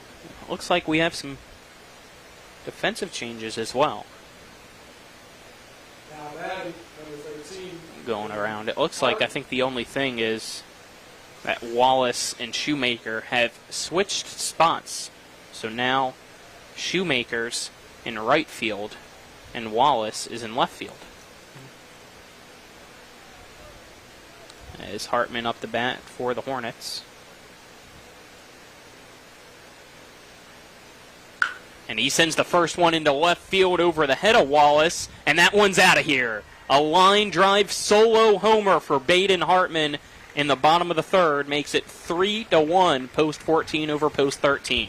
And I said this earlier in his first plate appearance. I said he likes to go left field, and he's definitely a home run hitter. He's done that at least three times this season or this summer for the Hornets. He gets the cowboy hat on?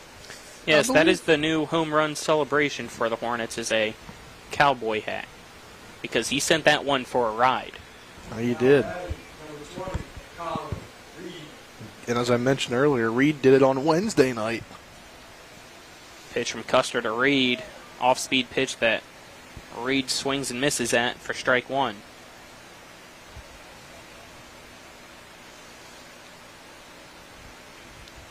The 0-1 pitch misses low to Reed for ball one.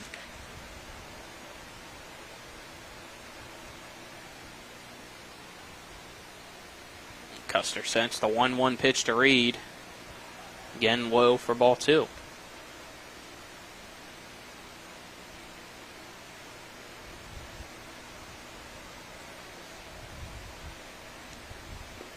Pitch low for ball three. So now 3 balls, 1 strike to Colin Reed, who had the 2 RBI single his last time up. 3-1 pitch. Grounder to the third baseman. Kennel is throw across the diamond for out number 1. Now Cam Moore up to bat.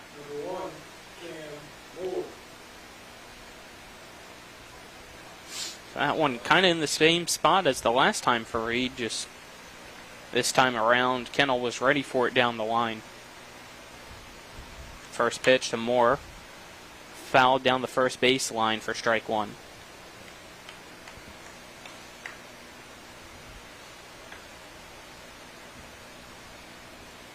Custer walks back up the side of the pitcher's mound before stepping on the rubber against Moore. Moore steps back into the left-handed box. The 0-1 pitch. Inside. Moore tried to say that one hit him, but yeah, it was close. I'll give him that. They say it didn't, so it's a 1-1 count now as the pitch. Fouled off for strike 2. Kind of saw him just tap his front knee saying that hit, and the umpire said otherwise.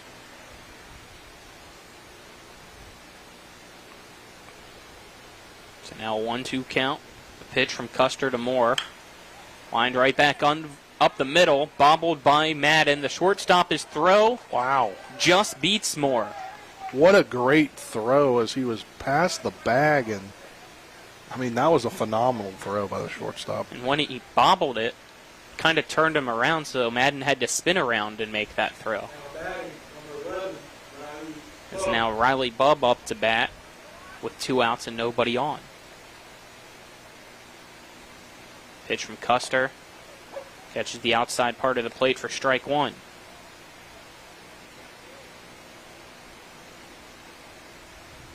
The 0-1 pitch from Custer. Right at the same spot, called strike 2 to Bubb.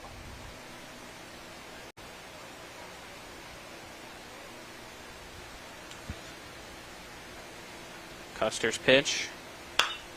Hard grounder to the third baseman, and it's bobbled by Kennel. A long throw from foul territory, not in time. As Bubb, with 2 outs, reaches first on the error. Now batting, number 8, Chase Herndon. It's now Chase Herndon up to bat.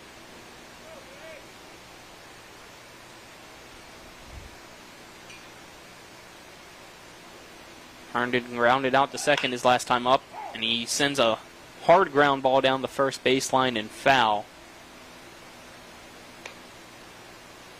Count now 0-1.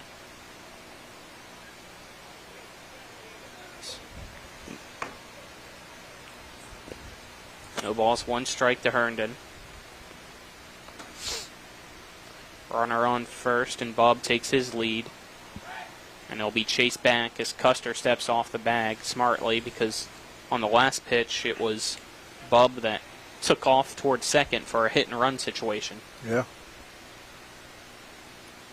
Look over at Bubb on first. Does Custer. And he throws over.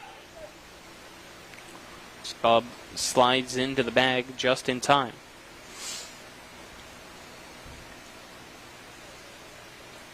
Herndon up to bat. 0-1 count, 2 outs. 3-1 ball game. Post 14 leads post 13 as this one scooped and unable to be recovered by Bradley, and that'll allow Bubb to take second.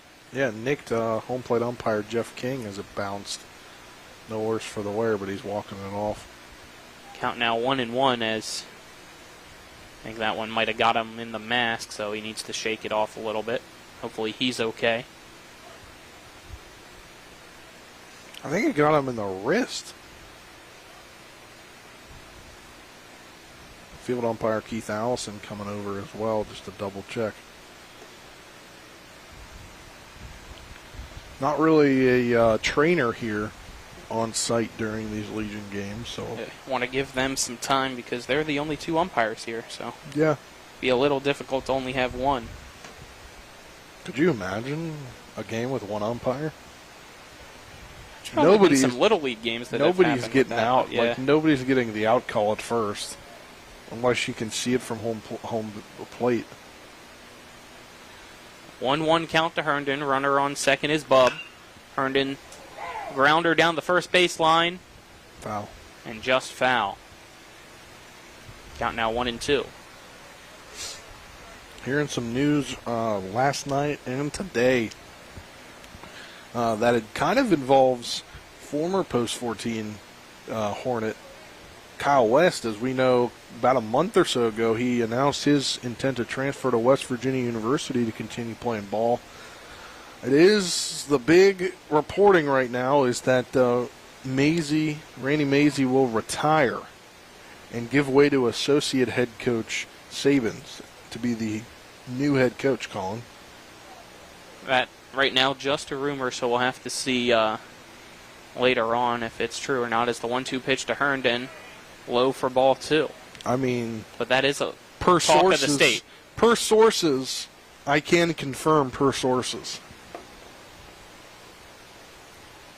2 balls, 2 strikes, 2 outs. Runner on second is Bub. Bottom half of the third. 3-1 Hornets lead. Pitch called strike 3 as down goes Herndon to retire the side. But not before it was a 3-1 lead because of a solo home run to lead off this half of the inning by Baden Hartman. We'll head to the 4th after this 1-minute break. You're tuned into American Legion Baseball on Talk Radio WRNR and TV 10.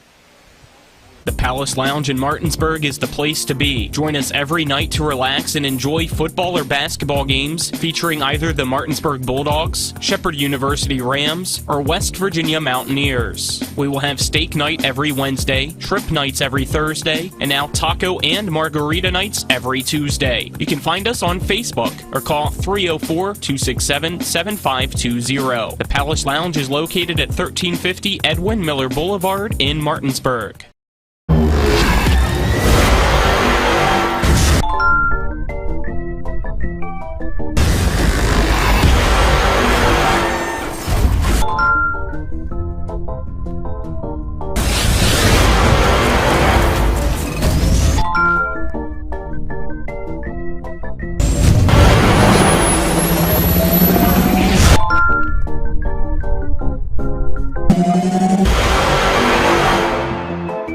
Back as we head to the 4th inning of 7 tonight between Berkeley Post 14 and Fort Cumberland Post 13. Due up for Fort Cumberland is the 7, 8, 9 batters in Bradley, Shoemaker, and Langham.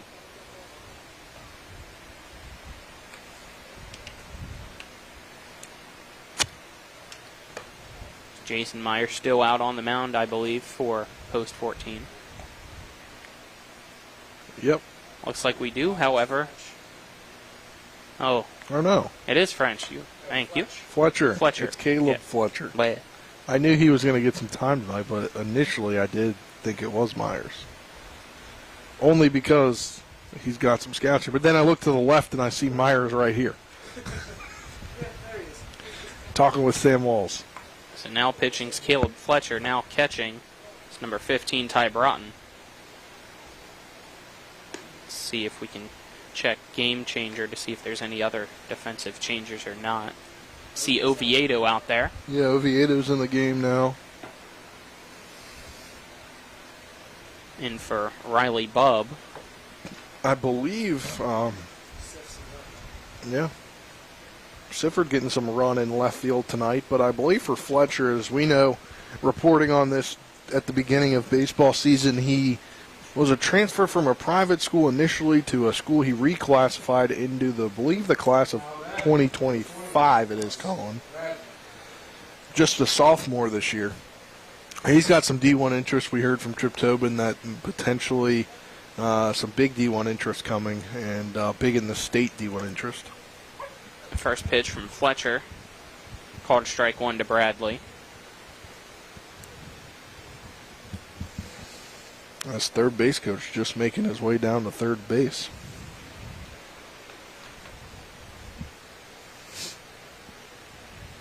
Are there any other changes or not? As Bradley pumps this one up into shallow center field. Canby looks like we'll slide forward, call off Boober, and make the catch route number 1. Believe Broughton is now in right field. Broughton came in to catch, excuse me. Broughton came in to catch. Moores moves to right, that's what it was. I thought I saw that for the hair, so. Yeah, I was like, I didn't see the hair initially.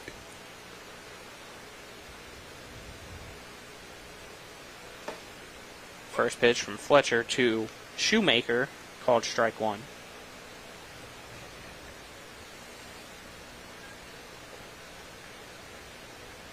Fletcher sent the 0-1 pitch. Fastball low and misses to Shoemaker. The count now 1-1. Shoemaker walked his last time up and then reached second, but was stranded there as the breaking ball called strike two from Fletcher.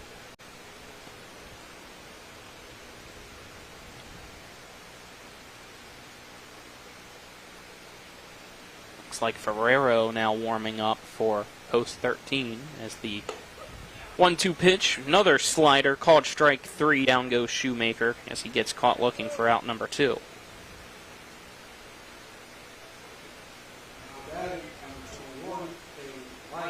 This is Langham now up to bat. 2 out, nobody on in the top half of the fourth. Langham struck out his last time up as the pitch right on the inside corner, called strike one.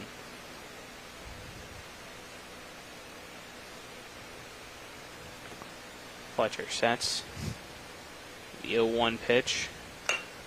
Fastball that is grounded over to the second baseman. It's going to be a tough one, but Buber is able to underhand toss it to Ruest. 3 up, 3 down.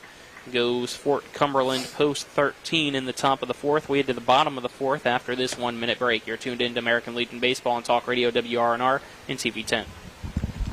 The Palace Lounge in Martinsburg is the place to be. Join us every night to relax and enjoy football or basketball games featuring either the Martinsburg Bulldogs, Shepherd University Rams, or West Virginia Mountaineers. We will have steak night every Wednesday, trip nights every Thursday, and now taco and margarita nights every Tuesday. You can find us on Facebook or call 304-267-7520. The Palace Lounge is located at 1350 Edwin Miller Boulevard in Martinsburg.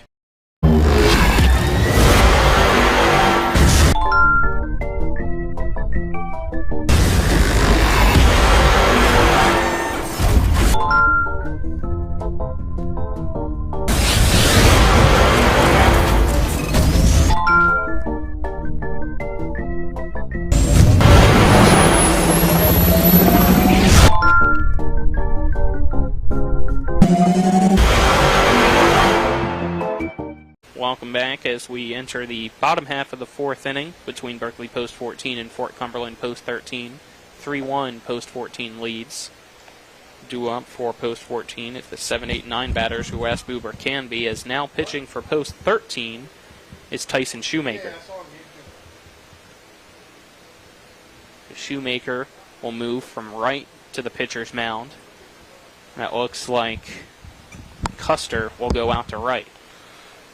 Tripp just came around to let us know about the changes. He's half an inning late. But if that's what you heard me talking in the background, that's what that was. Me talking to Tripp.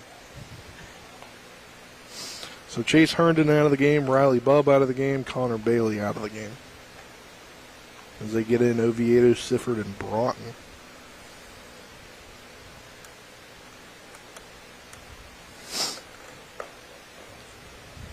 Shoemaker's warm-up pitches conclude. Jackson West will now step in.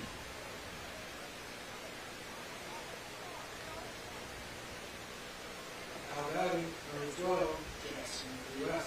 was checking to see if he still had his glasses on or not. It looks like he does. So I think you might have been correct earlier that it could have been a contact lens that he had issues with. Again, I don't know that to be true. I just took a guess because I've kind of had to do the same thing. But at least he brought, if that is the case, at least he has his glasses with him. And he probably couldn't find them, so he had to just go back out and play, and then I believe it was Bohr that found them for him. Yeah, I've been in situations where I've lost a contact, couldn't really see, had to drive with one eye, essentially, to go get my glasses. Swing and a miss for strike two. Why are you laughing, Colin? I could make a joke, and I'm going to be nice and choose not to. You're going to make a joke no balls, about 2 strikes. You're going to make a the joke pitch about my misses driving. outside. Count now 1-2. You're going to make a joke about my driving, weren't you? Yes. And your history. How rude. I chose not to. I was being nice. Swing and a miss by Ruiz for strike 3.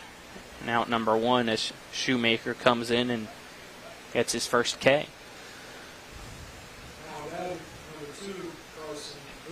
It's Carson Buber now up to bat. Buber flew out to center his last time up as the pitch from Shoemaker. He pops this one up into shallow left center. And the center fielder in Langham makes the catch for out number 2.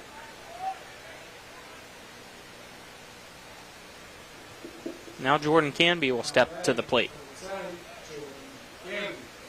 Let's see if he can get on, extend this inning back to the top of the order. He was able to do that last time up with the walk. He's really good at doing that, especially in the summer. A guy that is leadoff the whole high school season and has to play second leadoff, essentially. He holds the bat back on the first pitch. It misses low for ball 1.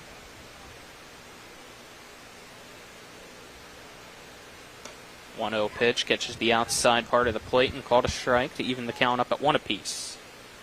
Got breaking news in the college football world, Colin. Hold on to it as the 1-1 pitch misses low for ball 2. The count now 2-1. Tennessee's football program must vacate all 11 wins from 2019 and 2020 seasons under former head coach Jeremy Pruitt as part of the penalties handed down. 2-1 pitch misses for ball 3. From the recruiting violations.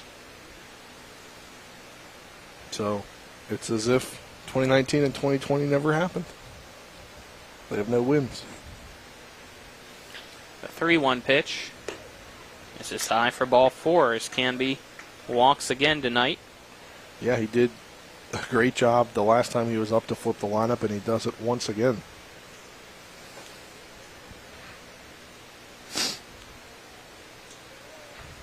So now batting is Ty Broughton.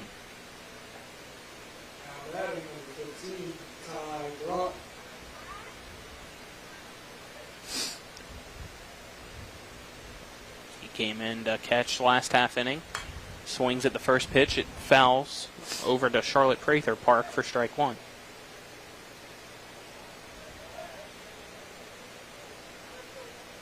Got Canby on first, 2 outs, bottom of the 4th. 3-1 post 14 leads post 13 as the pitch again fouled off to the right side. This time it hits the net and stays in the field of play for strike 2.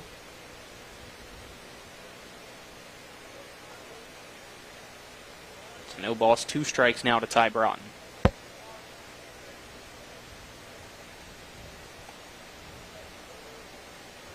Shoemaker sets. Runner going. Pitch misses low. The throw not in time as Canby slides in safely. The speed with Canby. We saw it during the high school season. We'll continue to see it as he goes to Potomac State next year. Count now 1-2 to Broughton. And he's a guy from Potomac State that I definitely see potentially moving up, because I believe Potomac State is JUCO. I could be wrong, but I could see him moving up to that D2 level. Pitch misses outside. At least. Count now 2-2.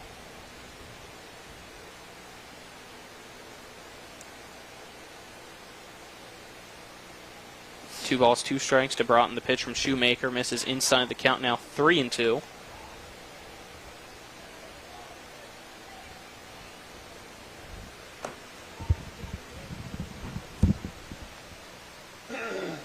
Three-two pitch just misses for ball 4 as Ty Broughton walks. It's back-to-back walks issued by Shoemaker. So now runners on first and second, 2 outs, and Baden Hartman up to bat. And he had that solo homer to left his last time up. Yeah, you know what he wants to do. Tack on to this lead. Uncommitted Musselman grad with the college scouts here. Maybe looking to grab some late eyes. Pitch from Shoemaker misses low to Hartman for ball 1.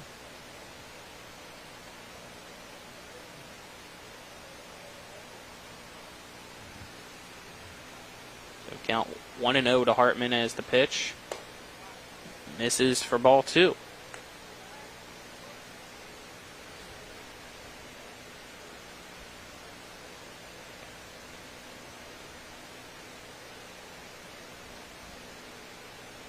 Two balls, no strikes. The pitch Sent high into center field.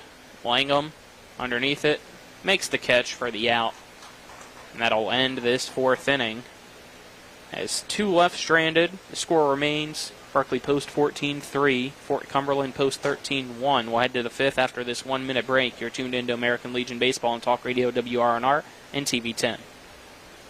WVU Medicine is pleased to announce that robotic-assisted total hip and knee replacement with the new Zimmer Biomet ROSA is now offered right here in the Eastern Panhandle at both Berkeley Medical Center and Jefferson Medical Center. The information provided by the ROSA results in more precise and accurate hip and knee replacements than ever before. WVU Medicine is proud to offer this technology and be a leader in orthopedic surgery in the Eastern region. For more info, call 304-725-BONE. Not sure where to go or who to trust with your flooring project? And start with Trips Flooring, proudly serving the area for more than 25 years, specializing in floor sanding and refinishing, along with installation of new flooring, including hardwood, tile, vinyl, laminate, carpet, and the hottest trend in flooring, luxury vinyl, tile, and luxury vinyl plank. Are you on a budget? Check out their warehouse, cash and carry, or call 304-229-7009, or visit them online at tripsfloorsanding.com. We welcome you back as sounds like we have another change here as Stoudemire for Buber. Stoudemire checks in at second base for Buber. I talked to him before the game. He was a PO at Shepherd last year. He's trying to convince his coaches that he could hit too. He's got some good numbers on the solid numbers on the season for a guy that hasn't hit in over a year. Unfortunately, he hasn't made leeway with that yet. He's still a PO as of this moment.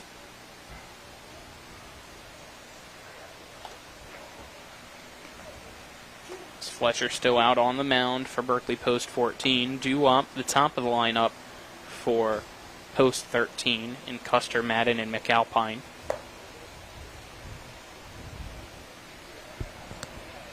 It's a 3-1 lead for the Hornets.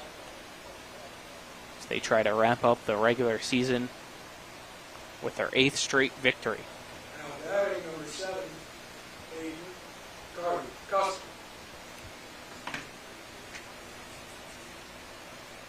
Custer has walked in both plate appearances so far.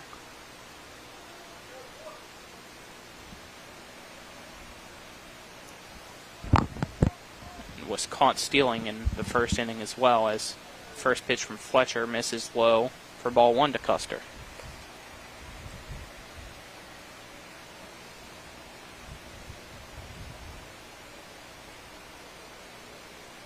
Custer steps back into the box. A 1-0 pitch from Fletcher. Custer squares to bunt, and it's fouled off for strike 1. Going to be tough to really square up a bunt in fair territory when it's a fastball from Fletcher. Yeah, no, we at least have one viewer out there. It's Bo Bartley. Shout out Bo Bartley, Jambo Construction and Fencing. The 1-1 pitch misses low for ball 2.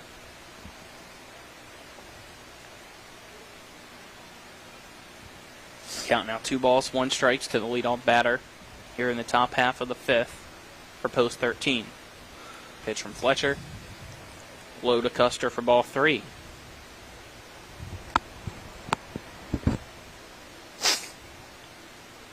It's Custer trying to reach base for the 3rd time, all via base on balls. 3-1 pitch, swing and a miss by Custer for strike 2. Yeah, Caleb Fletcher bouncing back with the fastball. I believe he goes mid to upper 80s, if I saw on Twitter correctly the other day. Payoff pitch misses outside for ball 4. Is Aiden Custer able to walk for the 3rd time tonight?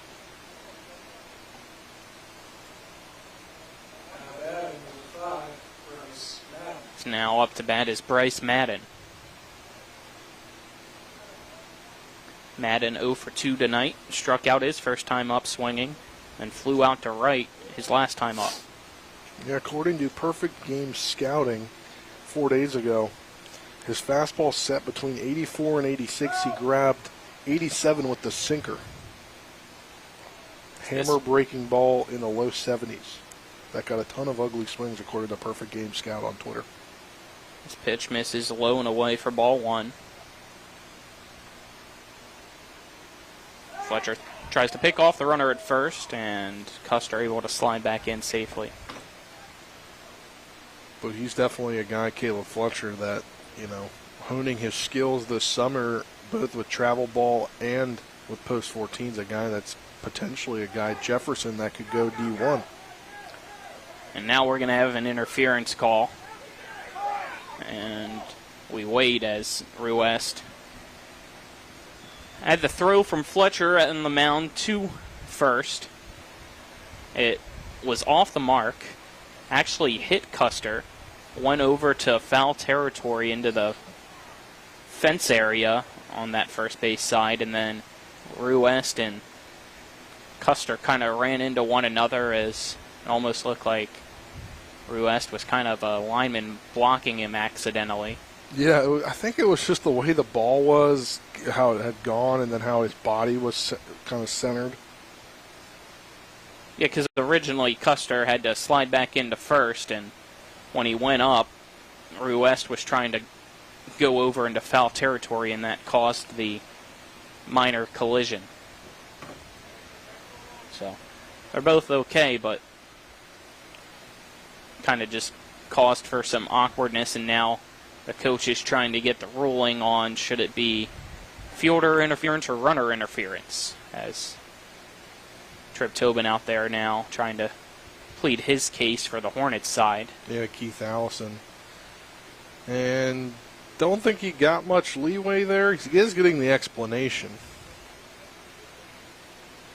So Custer's on second. But, I mean, obviously, that kind of play, it's even if it wasn't intentional, it's still interference. You kind of got to call it there. After the error by Fletcher. And the 1-0 pitch. Swing and a miss by Madden. The count now 1-1.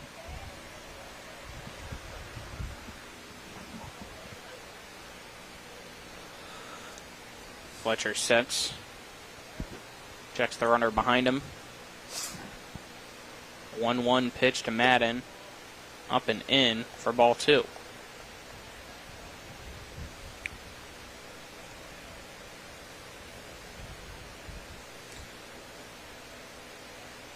Madden steps back in the box against Fletcher. Runner Custer takes his lead on second with nobody out in the top of the 5th. Pitch misses outside for ball 3. Madden represents the tying run for Fort Cumberland post 13 as it's a 3-1 ball game, post 14 leading.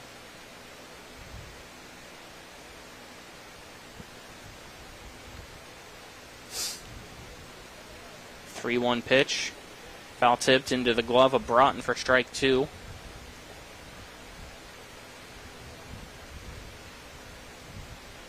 Madden now, the 3-2 count will choke up just a little bit on his bat. As Fletcher sets. And here comes the payoff pitch. It's high for ball 4. And Caleb Fletcher not happy with where that ball ended up landing, or he pitched it to. He was not happy with himself there, wanted to get that out. It's now back-to-back walks issued by Caleb Fletcher, so runners on first and second, nobody out. And up to bat is McAlpine.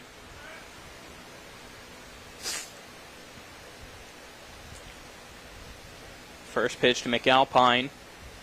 Catches his knees, called strike 1.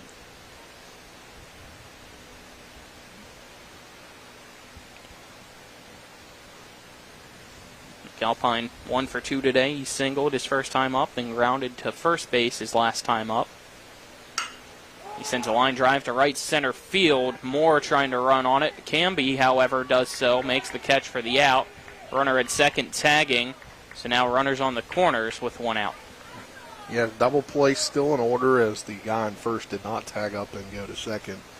So you still got that, but obviously you got a guy in Caleb Fletcher with, great velocity for a guy that's going into his junior year of high school next year. D1 caliber pitcher if he can get his pitches into them, maybe up a few more ticks to the 90s at least. You would think could be a D1 caliber guy. Alex Kennel now up to bat. He doubled his last time up. Puts him 1 for 2 today as he struck out his first time up. Infield corners in. Kennel let the first pitch go. The throw to second. Bobbled. The runner, however, at third stayed put.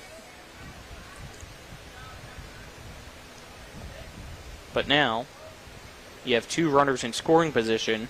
Potential tying run at second is Madden. Custer's at third.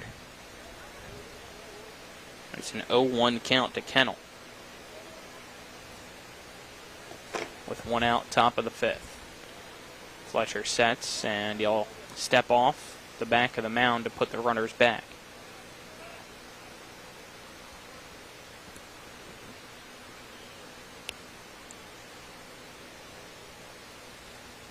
Pitch. Caught a strike to Kennel as he lets that one go by, so the count now no balls and 2 strikes.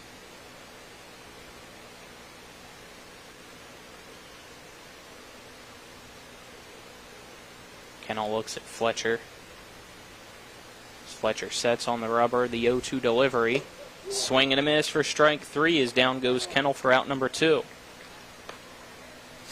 Yeah, Fletcher coming back and just needs 1 more out to get out of the inning. It's now up to bat is Ferrero. He's going down to third base to get the signs from his third base coach. There's 2 outs, 2 runners in scoring position at second and third. It's 3-1 Berkeley post 14 leads Fort Cumberland post 13 here in the top of the 5th. So an opportunity for Ferrero to tie things up and an opportunity for Fletcher to get out of this inning as his fastball swung on and missed by Ferrero for strike 1.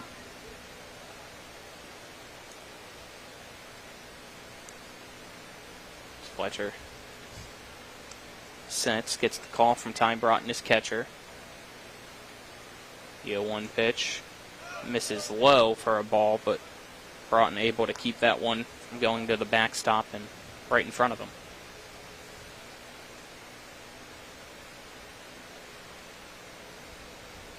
The count even at 1 apiece.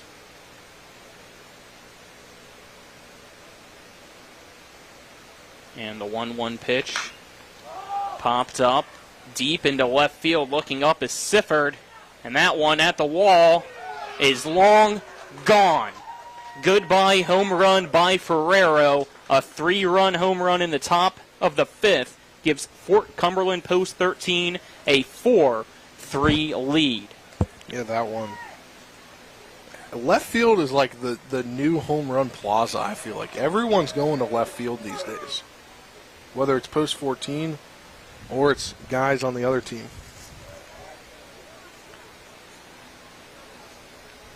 That one was a bomb. Now up to bat is Wallace for post 13.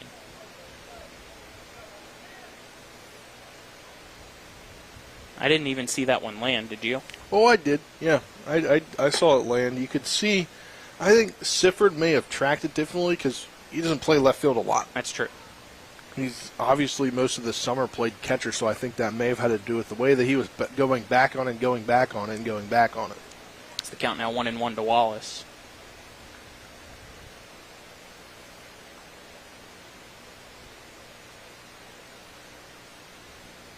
The 1-1 pitch, swing and a miss by Wallace for strike 2.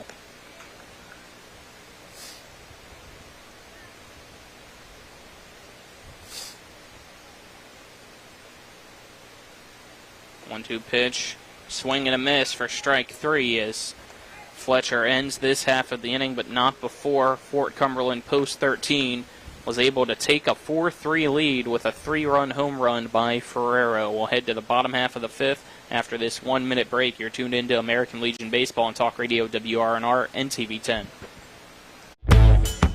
Jambo Construction and Fencing Company, LLC is a veteran-owned and operated company right here in the Eastern Panhandle, West Virginia that specializes in decks, fencing, and hardscaping. Find us on Facebook at Jambo Construction and Fencing to see more of the projects we've completed. For a free estimate, you can call Bo Bartley at 304-268-5452 or Jamie Gall at 304-279-5053. We are licensed and insured in the state of West Virginia, and as Martinsburg alums, we say, go Bulldogs. Have you been smoking? I can smell it. Hickory. I'm gonna watch you smoke the whole pack. Shop now and save at Orsini's today. Have you been smoking? I can smell it. Hickory. I'm gonna watch you smoke the whole pack. Shop now and save at Orsini's today. We welcome you back as we enter the bottom half of the fifth inning, and for the first time tonight, Berkeley Post 14 trails Fort Cumberland Post 13 4-3. As due up, 3, 4, 5 batters though for the Hornets, and Reed, Moore, and Bub, which should be changed a little bit there, so I'll probably have to correct that later on because of the defensive changes from earlier. But it is Reed still up to bat. He had that 2 RBI single his first time up, and his last time up he grounded out the third.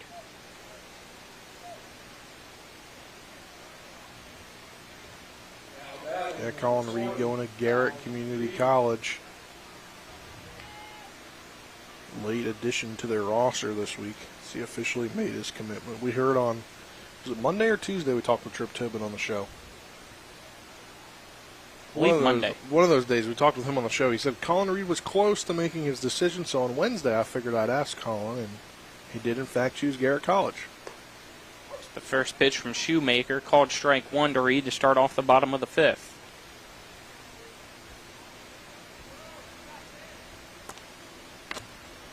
The 0-1 pitch misses outside, the count now 1-1.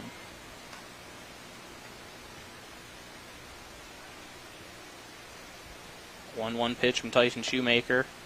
Catches the inside part of the strike zone. The count now 1-2 to Reed. Reed not liking that one. Steps out of the box for a little bit before stepping back in. 1-2 pitch. Low and away, trying to get Reed to chase. However, he doesn't, so the count's now 2-2.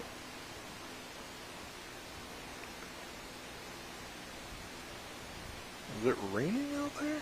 Not sure. The 2-2 pitch misses outside. The count now 3-2. I just saw somebody with an umbrella, so I wasn't sure. I don't see any others, but don't see any drops on the wood. 3-2 pitch, grounded over to the second baseman. Wallace scoops it up off the turf, throws to first for out number 1. You don't see any droplets on the wood over there from the deck that was made before the high school season by Jambo Construction and Fencing. Moore now up to bat. Yeah, just some cloudy, dark skies. Not dark to be a thunderstorm dark, but you never know. It's all day, it was predicted. That is true. Pitch from Shoemaker inside to Moore for ball 1. Moore 0 for 2 today. Flew out to his left his first time up, grounded out to shortstop his last time up, and this one diving forward is the first baseman, Madden. He sprints over, stomps on the bag for the out at first. Yeah, he got some speed going over there to get back to first and get the out. Now up the bat. It's number 7, Braden Oviedo. Yeah, Oviedo, a young guy like Fletcher that's also getting some big D1 looks potentially. He lets the first pitch go by from Shoemaker. It's called strike 1 on the inside zone. Oviedo, a guy that saw time on varsity with Martinsburg as a freshman. This pitch misses outside, the count now 1-1 to Oviedo. He's played on both teams this year, I believe also travel ball. He's played on the junior team this summer and on the senior team, but basically full-time senior player after Braylon Connor knew that he couldn't play the rest of the season due to the broken finger from the state semifinals. The 1-2 pitch misses low and away for ball 2 to even up the count at 2 apiece to Oviedo.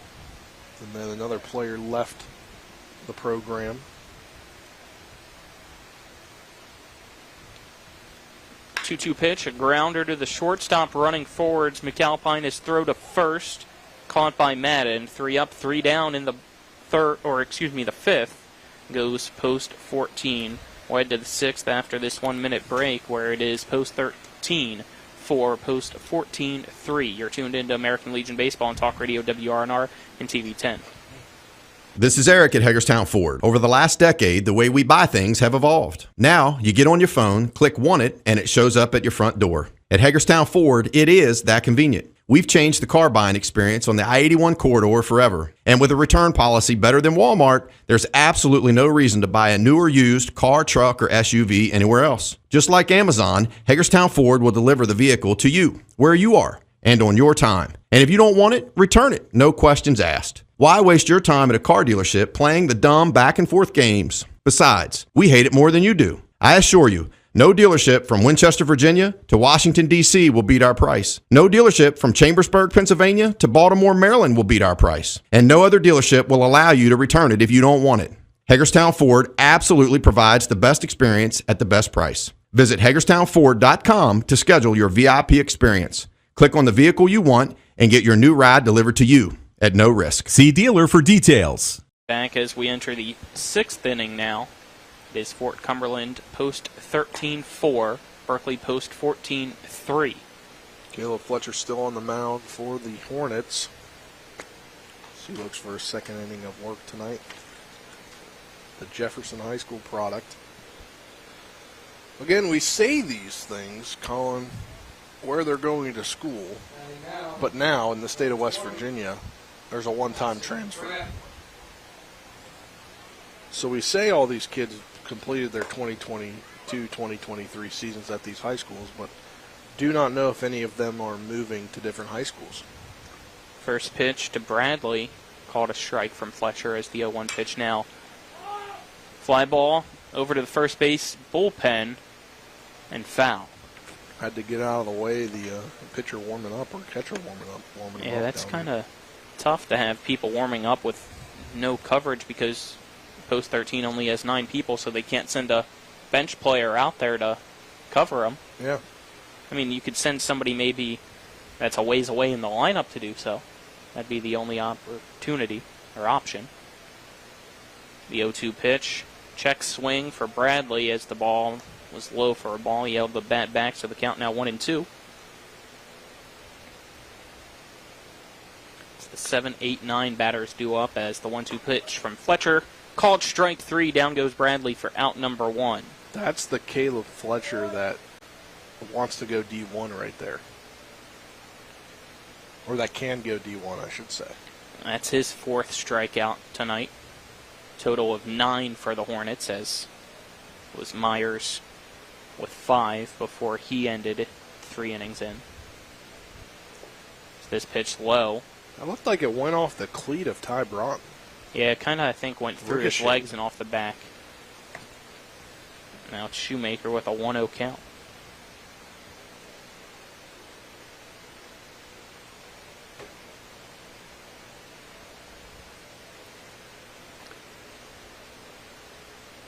Shoemaker walked and struck out looking so far tonight as this pitch up and Shoemaker has to duck away from that one. The count now 2-0 as that breaking ball again stays up and in. Haven't really seen him drop down today for the Hornets. 2-0 pitch. Popped foul over to the first base dugout. Ruest at the fence makes the catch for the out. What a great catch as he got close to that fence and potentially hitting it. But he was able to come up with the catch before he collided with the fence, but not much of a collision there, and that's 2 outs now. Yeah, he was able to brace himself going into it. But a huge out. It's now up to bat is Langham. Fletcher's pitch. Catches the outside part of the plate for strike 1.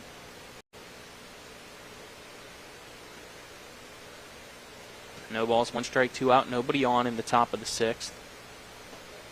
Breaking ball at the knees called strike 2 to Langham.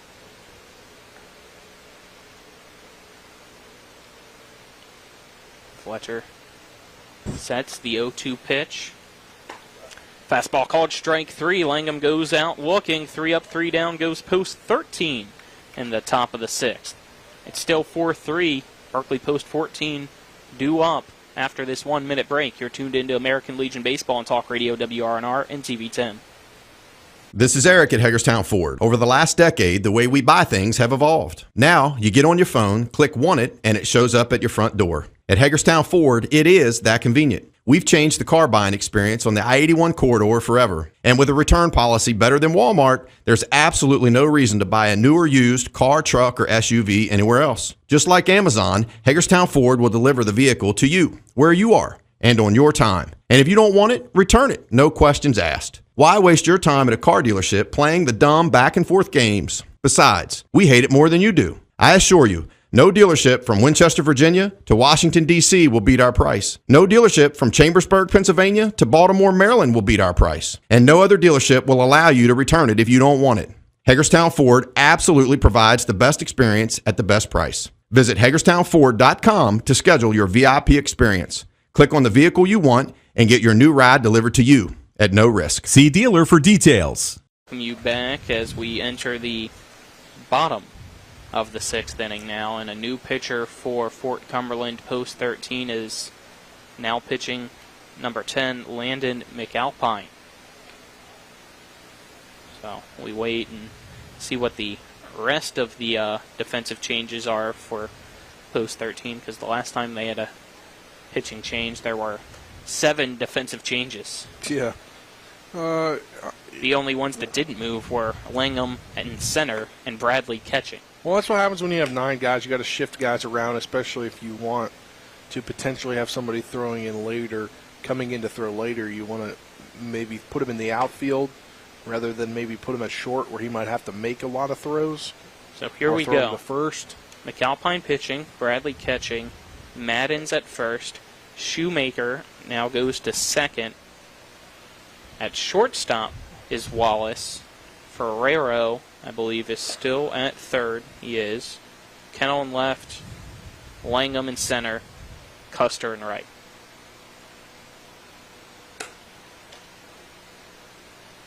So Landon McAlpine will try to go for the 2-inning save for post 13.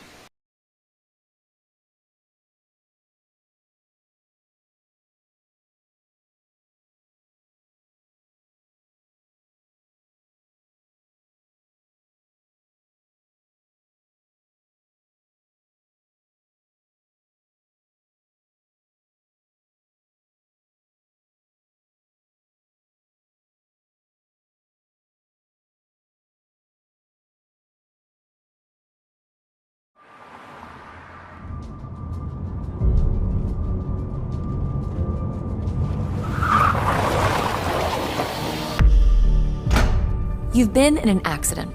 Why won't the insurance company pay? Because they're trying to save money at your expense. Call Mansion Ferretti for your free consultation. We have the experience to deal with the insurance company and get you the compensation you deserve. Mansion Ferretti, when you need justice. When will I be able to retire? How do I make the most of the money I have? How do I leave a lasting legacy to my loved ones? I'm Philip McCoy, financial advisor with the Mirius Group, a private wealth advisory practice of Ameriprise Financial Services Incorporated. Call us today at 304-263-4343 to help you make the most of your financial future. Our office is located at 1270 Winchester Avenue, Martinsburg, West Virginia. Ameriprise Financial Services Incorporated, member FINRA and SIPC.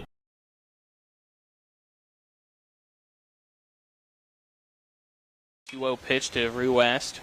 Foul it off over to the batting cage on the third base side. The count now 2-1. Definitely a little hot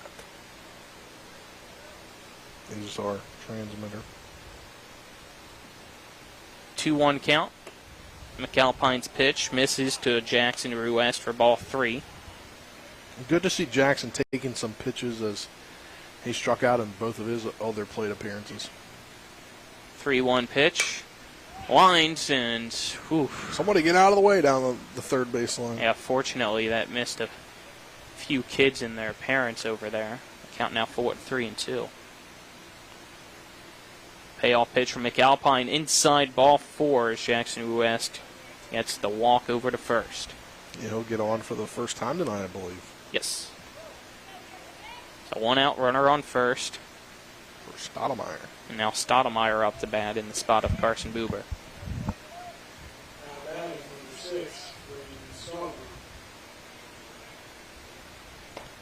First pitch to Stoudemire, called strike 1.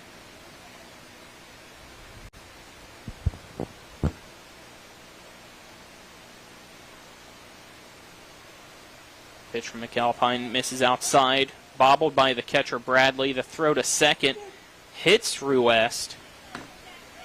It skips over to the shortstop side of the infield. So now tying run in scoring position for post 14 here in the bottom of the 6th. Now 1-1 count to Stoudemire with 1 out. He made it this time. Hey. Yeah, I did. A 1-1 pitch. Liner over the glove of Ferrero down the third base line. Rounding third, coming home to score is Jackson Ruest, and we are tied at 4 apiece in the bottom of the 6th. An RBI single by Stoudemire. And that's why Stoudemire said, you know what, I'm being a PO right now, but I want to continue to hit. He's not giving up on hitting. He's had great knocks this year all throughout the summer, but that one, an impressive one to tie up the ball game to left field. If he said, Coach, if you're tuned in, take notes. Still got it in me. Yeah. It's now up to bat is Jordan Canby. Canby has reached base twice tonight via base on balls. Pitch from McAlpine misses low for ball 1.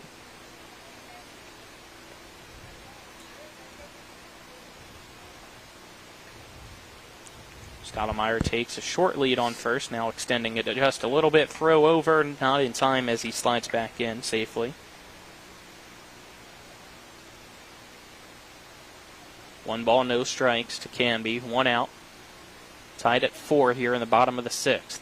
Pitch from McAlpine, inside for ball 2 to Canby.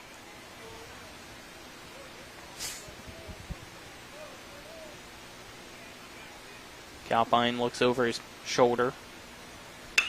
This one, a liner over the... Oh, no, he made the catch, and that's going to be a double play. Wallace jumped up, snagged that one out of the air, and then threw over to first. So we'll head to the 7th, tied up at 4 apiece. What a play there by the shortstop. You're tuned into American Legion Baseball on Talk Radio WRNR and TV 10. Back in 1 minute.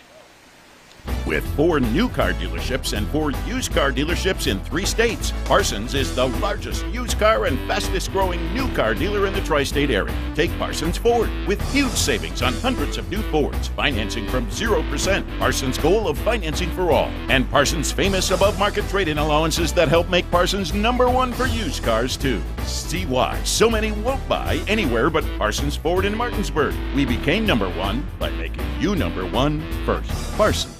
Ollie's VIP Northside at 36 Veronica Drive, Martinsburg is your favorite place to have a great meal, a good time, and to catch all the games. Join us Mondays for 75-cent wings and follow your favorite team from the bar on our 17 TVs located all throughout the bar or from the outdoor fire pit. Ollie's has great food and drink menus and features specials for every day of the week, including Saturdays when you can get a 16-ounce ribeye steak grilled the way you want it for just $24.95. That's Ollie's VIP Northside at 36 Veronica Drive, Martinsburg. We'll see you for the game.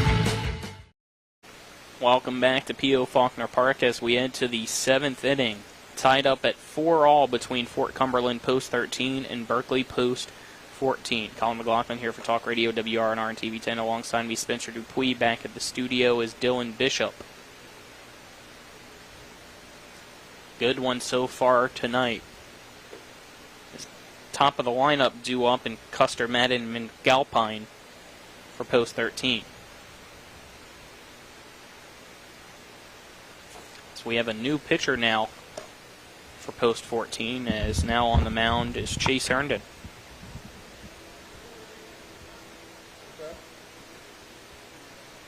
So Spencer tries to get all the changes here for us. from Trip Tobin down below. Moore's back catching. Essentially, he just re-entered and then banged the DH. Okay. So this is essentially the opening lineup, I believe. Other than Oviedo, third still. Jackson's out, yeah. No, Jackson goes to left field. Jackson goes to left field. Sifford comes out of the game. Okay. Reed is now at first. Yes. And then Moore, I believe Broughton out of the game as well. Or Broughton might be in right. Still says Bailey. Yeah. Game changer, so. Herndon returned to the game as Correct, well. He's pitching. Yep. So we're doing our best here, trying to make sure we got everybody in. It's the first pitch. Scoring the bunt is Custer. He misses it for strike one. Yeah, trying to get some early offense here in this inning where they obviously don't want to go tied to the bottom of the seventh. Pitch from Herndon misses high for ball one. Now 1-1 strike to Custer, who has walked all 3 times in his plate appearances tonight. This one misses high for ball 2 from Herndon.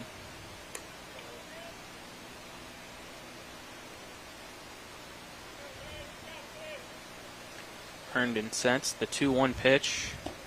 Low for ball 3 to Custer. Obviously, not how Herndon wanted the at-bat to start. Or the first guy that he faces to start. 3-1 pitch. Swing and a miss from Custer for strike 2, so the count now full, which has also happened the 3 times he's walked. Dylan's telling me there's a severe thunderstorm watch in Berkeley County. Well, tell it to stay away. We Till still got baseball to 9:15. play as the 3-2 pitch. Ooh. Inside called a strike. It's a drop third strike. Morris throw to Reed at first for the out. So 1 down, as now up to bat Bryce Madden.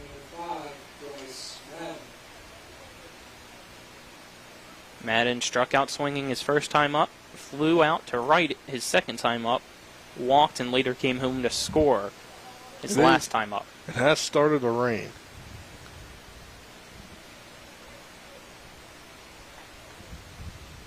Pitch from Herndon. Low for ball 1 to Madden.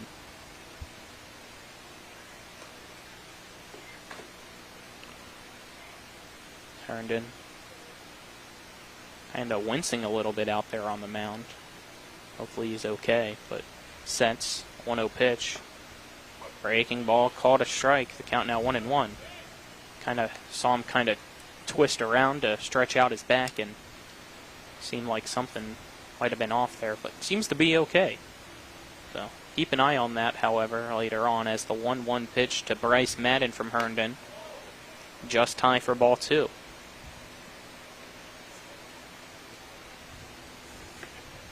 The rain starting to come down a little harder now as well here at P.O. Faulkner.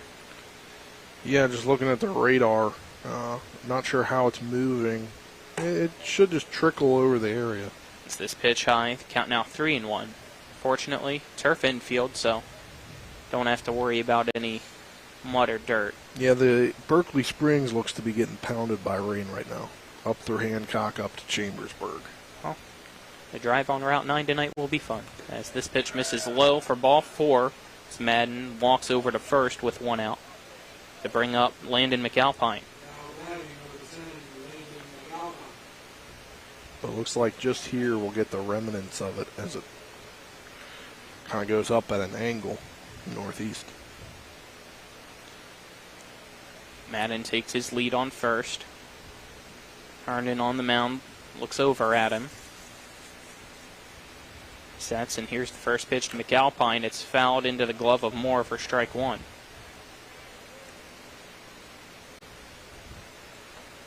Always find it strange if you foul tip it into the glove, it's a strike, but if it's like popped up a little bit, it's an out. Because it's in the air. It's a foul ball. It's still technically a foul ball there as well. Yeah, but it goes right into the mitt. It's different. It is, but it's still strange to me. Is this one called a strike? I don't see that. It goes so it hits the bat and then goes right in. It's not like it hits the bat, goes up.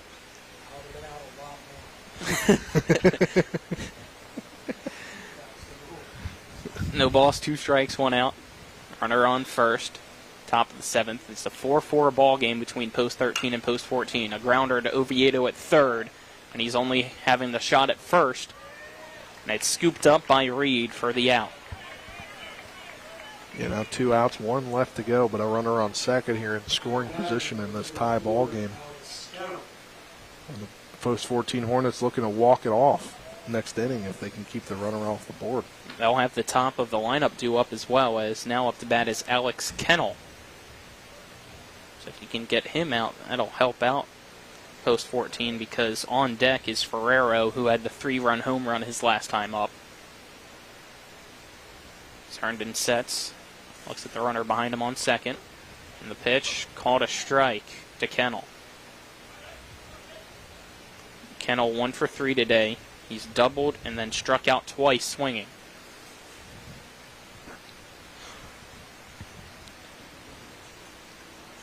No balls, 1 strike, 2 outs. Herndon sets on the rubber. Wind up kick and pitch. This is low and inside. The count now 1-1 to Alex Kennel.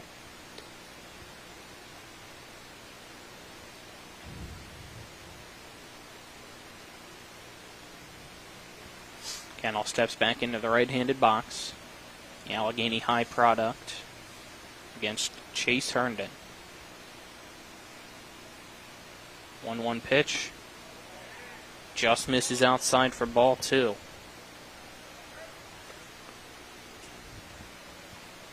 Herndon just needs 1 more out to escape this inning. You have Madden on second. He's the go-ahead run for Fort Cumberland. Herndon looks behind him. Wind up in the pitch. It's a low one for ball 3 to Kennel.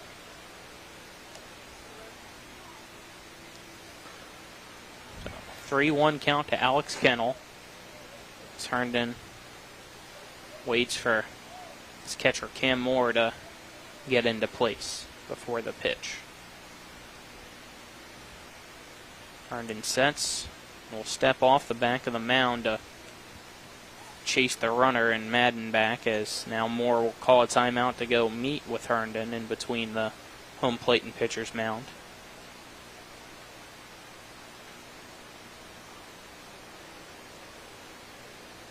Now both will look over to manager Trip Tobin in the third base dugout and get a few words of coaching before this pitch.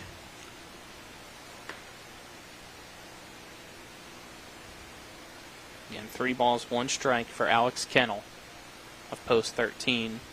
Herndon sets, looks at the runner behind him, the 3-1 pitch, swing and a miss for strike 2. Yeah, right into the mitt after catching a little bit of it. Blew it by him, almost 100% by him.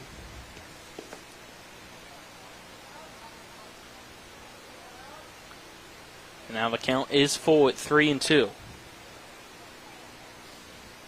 Herndon sets. And here comes the payoff pitch. It's a grounder to the shortstop. Hartman throw to first for the out. So Fort Cumberland post 13 leaves 1 stranded. Ball game's tied at 4 apiece as we head to the bottom of the 7th, where the Hornets have a chance to walk it off tonight and get their 8th straight win potentially. Don't go anywhere. We're back in 1 minute. This is American Legion Baseball on Talk Radio WRNR and TV 10.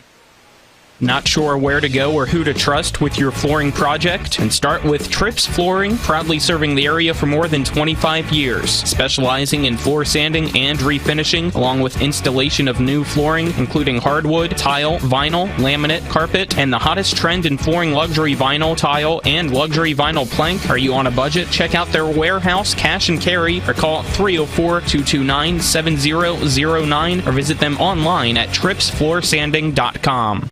Remember when you were a little kid and saw your first deer? Oh, how cute. As an adult, maybe you've had a different experience. Where'd that come from? Bambi mess up your dream machine? Call Cody's Auto Body today at 304-901-4777 and get the work done right the first time. Cody's Auto Body, 851 Wilston Street in Martinsburg, has a team of auto body professionals with a lifetime of experience putting your ride back together again, regardless of how it got that way. Cody's Auto Body. Welcome you back, as looks like we have a new pitcher 9. And it's Ferrero now pitching. I believe it's number 9. Yep, for post 13, as he will take on the top half of the lineup, the 1-2-3 batters. Post 13 for unis, post 14. Post 13 unis aren't doing us any help there. So it's not on the front, and there's kind of small in the back. That's true. Sometimes they'll give you the numbers on the bottom below the writing. They didn't, and then the numbers are kind of small, scrunched up at the top, I guess I should say, not throughout the whole back. Ferrero goes from third to the mound. McAlpine goes over to third.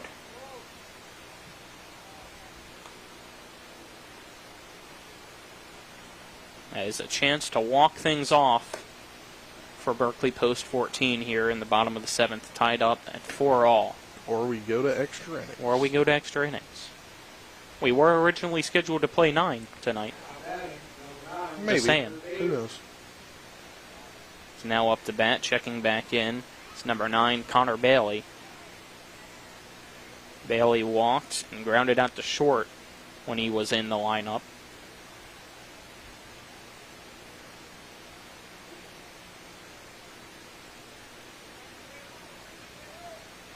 He gets ready to go up against Ferrero. Pitch. Low for ball 1.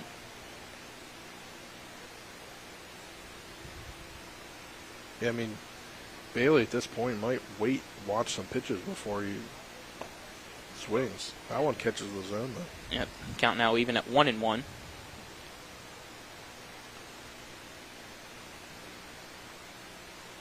One pitch. This is low and away. The count now 2-1 to Bailey from Ferrero.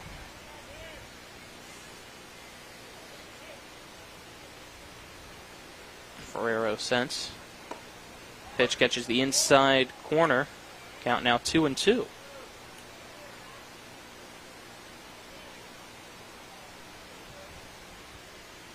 Two-two pitch. Low. Just low for ball 3 to Bailey. Just like that, kind of keeping his bat on his back shoulder, letting the pitch develop. 3-2 pitch. Low and away for ball 4 as Connor Bailey starts off with a walk here in the bottom of the 7th. You gotta wonder maybe if they get him to second. I'm not sure his speed, maybe a pinch runner. Now up to bat is Hartman. Hartman had the solo home run in the 3rd. He wants to do it again, this time a 2-run variety. The pitch, high for a ball.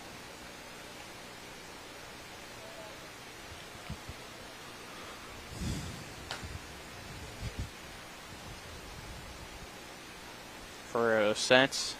1-0 delivery. Popped up to shallow left field. Making a tough run in is Kennel, and it's going to bounce in front of him. The throw to second, not in time, so it's a single for Hartman. Runners on first and second with nobody out now. Didn't get the homer there, but he got the next best thing. Something that drops in. And now 2 on. Yeah, because of the power in Hartman's bat, the outfield playing back, so that one just able to drop down right in front of the left fielder, Kennel. Now Reed can play hero.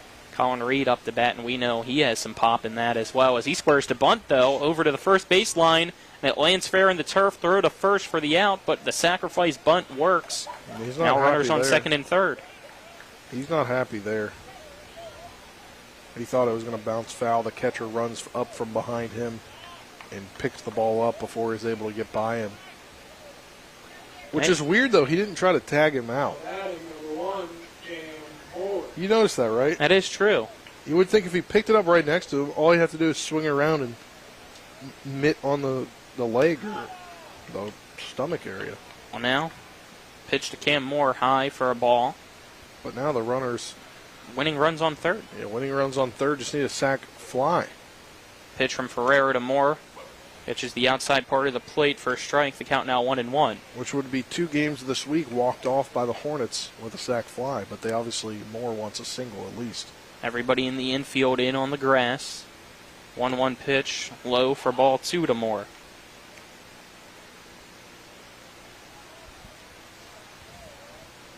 Runners on second and third. 4-4, bottom of the 7th. Pitch, fouled off by Moore. The count now 2-2 as that one goes to the backstop.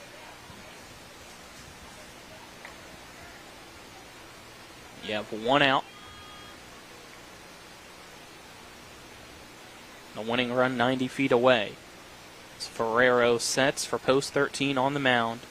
Pitch to Cam Moore, misses outside for ball 3. He might just kind of wait this one out a little bit, maybe a later decision to swing. 3 balls, 2 strikes. The pitch. But he'd have to keep himself fouled alive. off. Count stays at 3-2.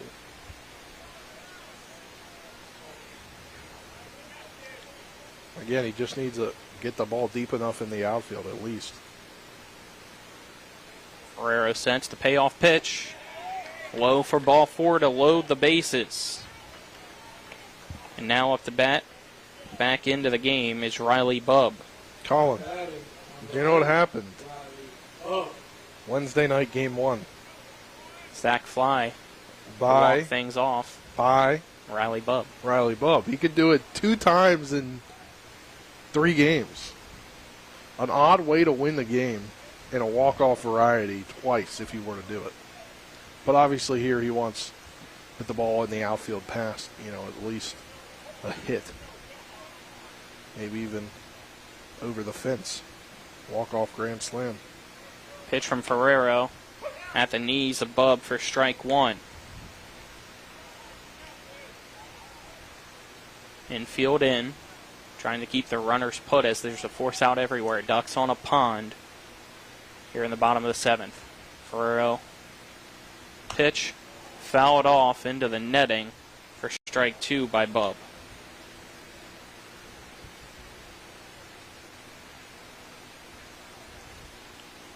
Bubb steps back into the right-handed box against Ferrero.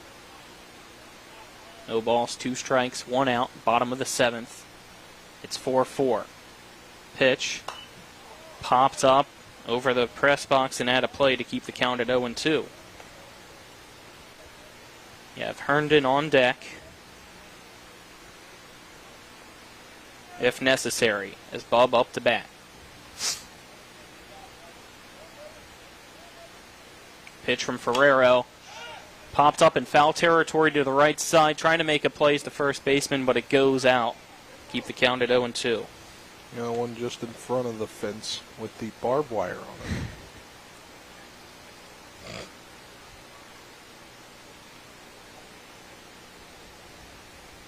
Bailey on third, Hartman on second.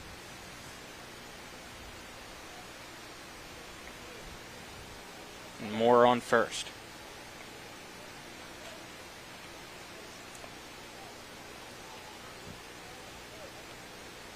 Dramatics here at P.O. Faulkner Park. No balls, 2 strikes to Riley Bubb. Ferreira sets the pitch. Misses outside, gets past the catcher.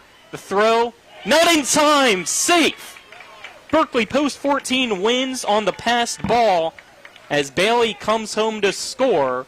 They have won now 8 straight games here in the month of July and end the regular season at 17-5.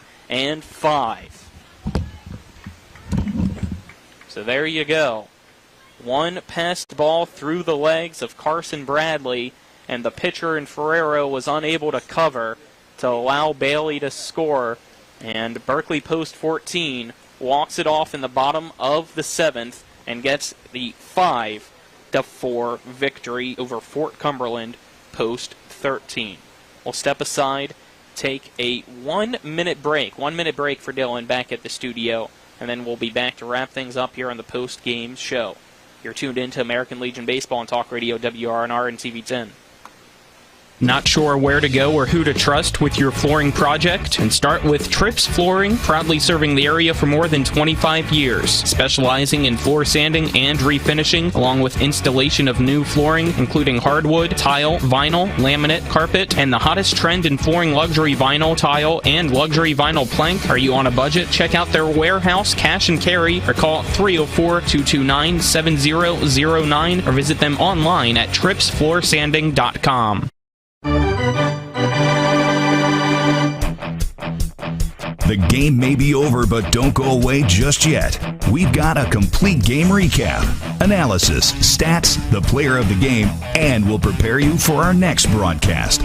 All on the post-game show. So let's return to the field and rejoin our Talk Radio WRNR broadcast team.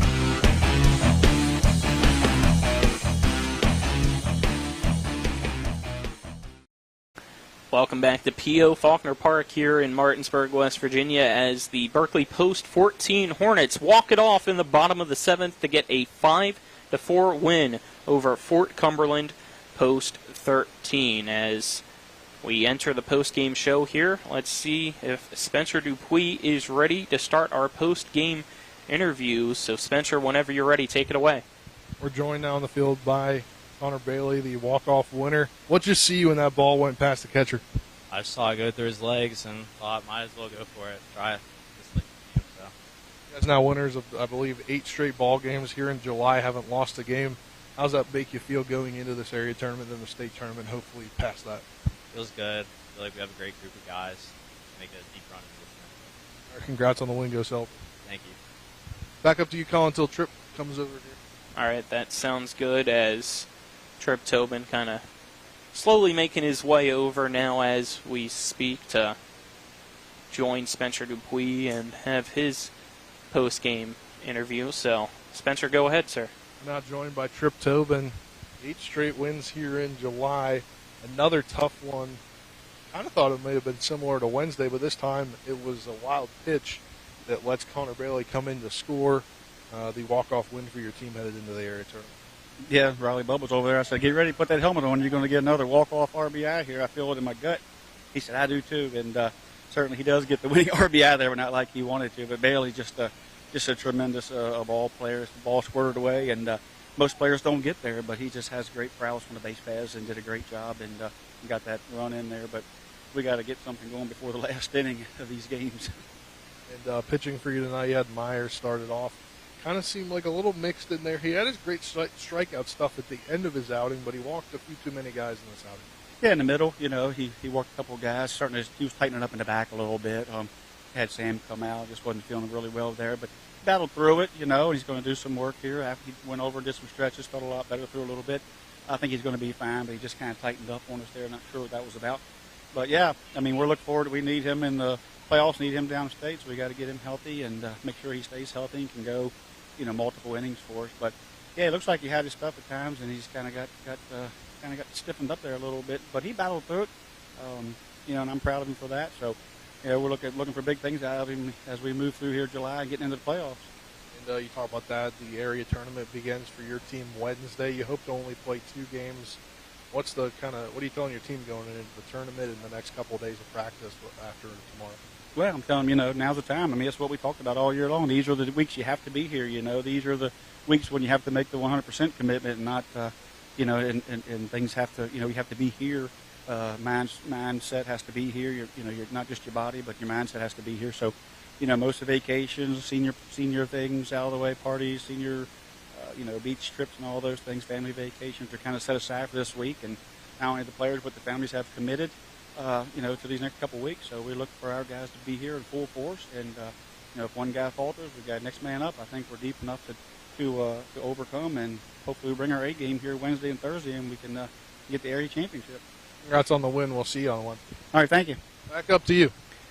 Thank you, Spencer, as he was joined alongside Connor Bailey as well as Tripp Tobin. Let's now get into our post-game stats, starting off with Fort Cumberland Post 13 as Custer had 3 walks, 1 strikeout, a run, and an RBI. Madden in his 2 at-bats had a run and 2 walks with 1 strikeout. McAlpine had a hit in his 4 at-bats. Kennel had a hit in his 4 at-bats with 2 strikeouts as well. Ferrero with the home run in his 2 at-bats, 2 runs, 3 RBI day for him, a walk and a strikeout. Wallace an 0 for 2 day with a walk and 2 strikeouts. Bradley an 0 for 3 day with 1 strikeout. Shoemaker 1 walk, 1 strikeout in his 2 at-bats. And then for Langham an 0 for 3 day with 2 strikeouts. So 11 total strikeouts there by Berkeley Post 14's pitchers, as Fort Cumberland Post 13 has 4 runs on 3 hits and 1 errors. Pitching stats for Cumberland: Custer 3 innings, going and giving up 2 hits, 3 runs, all 3 earned, 3 walks and 1 strikeout. Shoemaker going 2 innings, giving up 2 walks, 1 strikeout, and no hits and no runs. McAlpine 1 inning pitched, 1 hit, 1 run. It was earned, 1 walk, no strikeouts. And then for Ferrero, the 1/3 inning, giving up 2 walks, a run, and 1 hit. Now for your stats for Berkeley Post 14. Bailey had 2 runs with 2 walks in his game. Broughton with a walk. Hartman with 2 hits, one of those being the solo home run. So he got an RBI, a walk, and 2 runs for him. Reed with a hit, 2 RBI day with that single. Moore with a walk. Bub going 0 for 2 today. Oviedo 0 for 1. Herndon 0 for 2 with a strikeout. Sifford 0 for 1 day for him. Ruest a 0 for 1, or excuse me, an 0 for 2 day, but scoring a run with a walk and a strikeout. Buber an 0 for 2 day. Stoudemire a 1 for 1 day with an RBI. Then Camby getting 2 walks. So for Berkeley Post 14, 5 runs on 4 hits and 1 error. Myers went 3 innings, giving up 2 hits, 1 run. It was earned, 5 walks, 5 strikeouts. Fletcher went 3 innings, giving up 1 hit, 3 runs, 5 strikeouts, and 2 walks. And then Herndon gets the win, giving up only the walk and getting a strikeout, no hits, no runs in his inning pitched. So again, 5-4, Berkeley Post 14 gets the win over Fort Cumberland Post 13 to improve to 17-5 to end the season on an 8-game win streak. They will await the winner between, it is the Post 60 Knights of North Berkeley, and then, what number are they again? Post 64. Thank you there, Spencer, as he was coming back up here to help me out. They play on Tuesday, and the winner of that will play on Wednesday against Berkeley Post 14. We'll have that game for you on Wednesday, but for Dylan Bishop back in the studio as well as Spencer Dupuis, I'm Colin McLaughlin signing off here for Talk Radio WRNR and TV 10. Again, the Hornets get the 5-4 win over Fort Cumberland. Have a good night, everyone. You've been tuned into American Legion Baseball for the continued excitement of high school, college, and Major League Baseball. Keep it tuned to 106.5 FM, AM 740, Comcast Cable Channel 10, and online at talkradiowrnr.com.